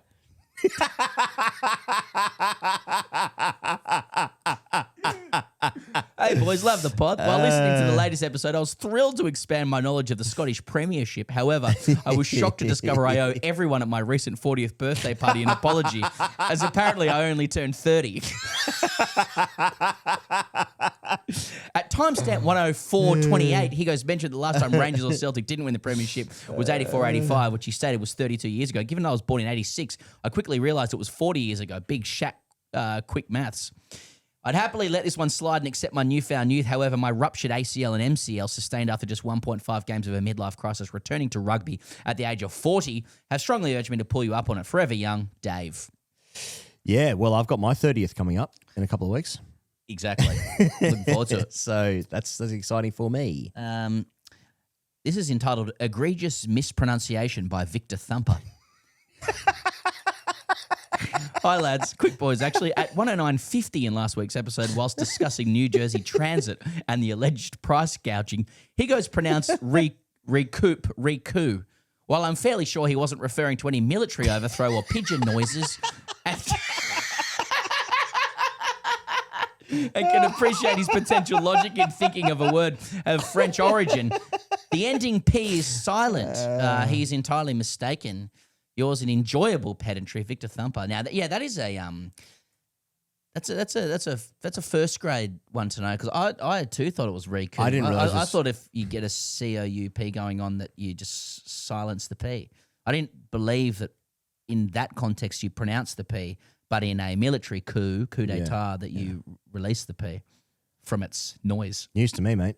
Yeah, well, we learn. We learn. I mean, there are plenty of linguists out there. Let us know if that's true. Recoup is correct. I mean, I do, now that he says it, I feel I've heard people say recoup.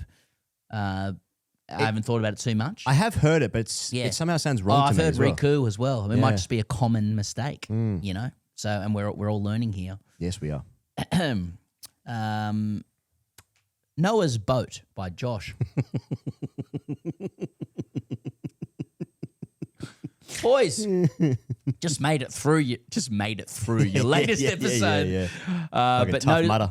But noticed another factual error which I feel the need to correct. Just before signing off from the podcast, Higo's finished accepting a correction on Noah's age by saying the words, quote, big old boat. A boat? My ears pricked up. I hope that there isn't a Sunday school teacher out there who has misled Higgos by A, subtracting 450 years of Noah's age, and B, not correctly differentiated between an ark and a boat. The key difference is that an ark is designed to float, not to steer. It is a Hebrew word for a box, chest, or container, brackets. Think the Ark of the Covenant, and not a powered device, brackets, although if it were, the Levites wouldn't have had to carry it around all the time. Shabbat shalom, Josh. Thanks, Josh. I actually had a wowzer of a one that was directed directly to me. If you'd like me to read, just to balance the ledger, or yeah. I'm happy to take the hits. I just gotta find it here. This is from Nick.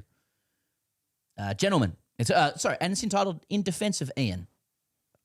Okay. So it's driving a wedge, obviously. Okay. Yes, correctly. okay, yeah. I don't Wouldn't be know the first person to try to do that. Yeah, I had to check the IP address on that one. Gentlemen, this is gentlemen. I find it a tedious necessity to invoke Merriam-Webster, yet given the linguistic entropy on display in the last episode, I must. Tautology is defined as, quote, needless or meaningless repetition of an idea, statement, or word. To those of us with a modicum of philosophical rigour, it is not merely a nuisance, it is a profound intellectual irritant. As a demonstration of the concept, one need only look at the plebeian term, quote, free gift, an oxymoronic redundancy, as the concept of a gift is inherently gratuitous. Or more gallingly, the contemporary rat test. Since the T represents test, the phrase collapses into a stuttering absurdity. Such verbal clumsiness inspires me in a visceral contempt that I find increasingly difficult to mask. Given my disdain for such linguistics abominations, you would likely anticipate that I will have been titillated by Sam's critique of Ian in the last episode. Sam, adopting a posture of misplaced moral superiority, correctly identified Ian's use of the words, quote, dead forever, as a tautological error. Was I amused? Hardly. In good conscience, I could not derive pleasure from such a clumsy public shaming. My restraint stems from a superior attention to detail. Earlier, in the discourse regarding Nick Dacos and his comparison to superior athletes of various sporting pursuits, brackets in this instance Michael Jordan, Sam employed the acronym GOAT, a phrase commonly featured in sporting parlance and recognised as greatest of all time. However, Sam, evidently enamoured by the sound of his own voice, appended the phrase, quote, of all time. The resulting construction, greatest of all time of all time. I've said GOAT of all time. Okay. Was a tautological horror show of such magnitude it bordered on the grotesque. I derive no satisfaction from exposing such transparent hypocrisy. Indeed, pointing out the obvious is a chore I would prefer to avoid. I can only hope that in the future Sam subjects his own rhetoric to a fraction of the scrutiny he reserves for his co-host. At minimum, an unreserved apology would seem appropriate. Humility remains the silent bedrock of a gentleman's character, a concept I suggest he study with some urgency. Best, Nick. That was from Higgos. Yeah, see, I've written back though. Can I? Shall I? Sure. If you like. Yeah. Love this, Nick. Especially the way it's caustically written in the tradition of the great generational fuckwits. Well done. I've listened back, crossing my fingers for a slam dunk at your end. However, your pompous claim rises no higher than pedestrian pedantry. Listened in context, quote, of all time is clearly said in as absurd intensifier. Of course it looks garbage in the neutrality of print, but you already knew that. I think GOAT is overused generally and has taken on a meaning beyond the acronym. It is often employed with subtle comic effect, for example, as is the case with Nathan Lyon, clearly not the GOAT, but statistically in terms of Australian off-spinners. Ergo, employing the suffix of all time defeats the definition of tautology insofar as further meaning was ascribed. This is something most socially adaptive people would have understood instinctively. Naturally, others of alternate personality composition may find such matters more difficult. I'll leave you with this thought, Nick. Language is alive and as such is always evolving. In the hands of William Shakespeare, the English tongue was not a fixed instrument but a living organism, one that could be extended, hybridized, and made to answer new imaginative demands. Its very elasticity is the proof of its life, which is why professional users of it, particularly within the field of entertainment and letters, tend to eschew Merriam-Webster when it comes to its application. Something to consider as you forge your own path in the use of our wonderful language. All the best, Pez. It's no good, mate. This is not a good. It's not a good thing. Thoughts, Chuck? Yeah. Yeah. That one. Yep.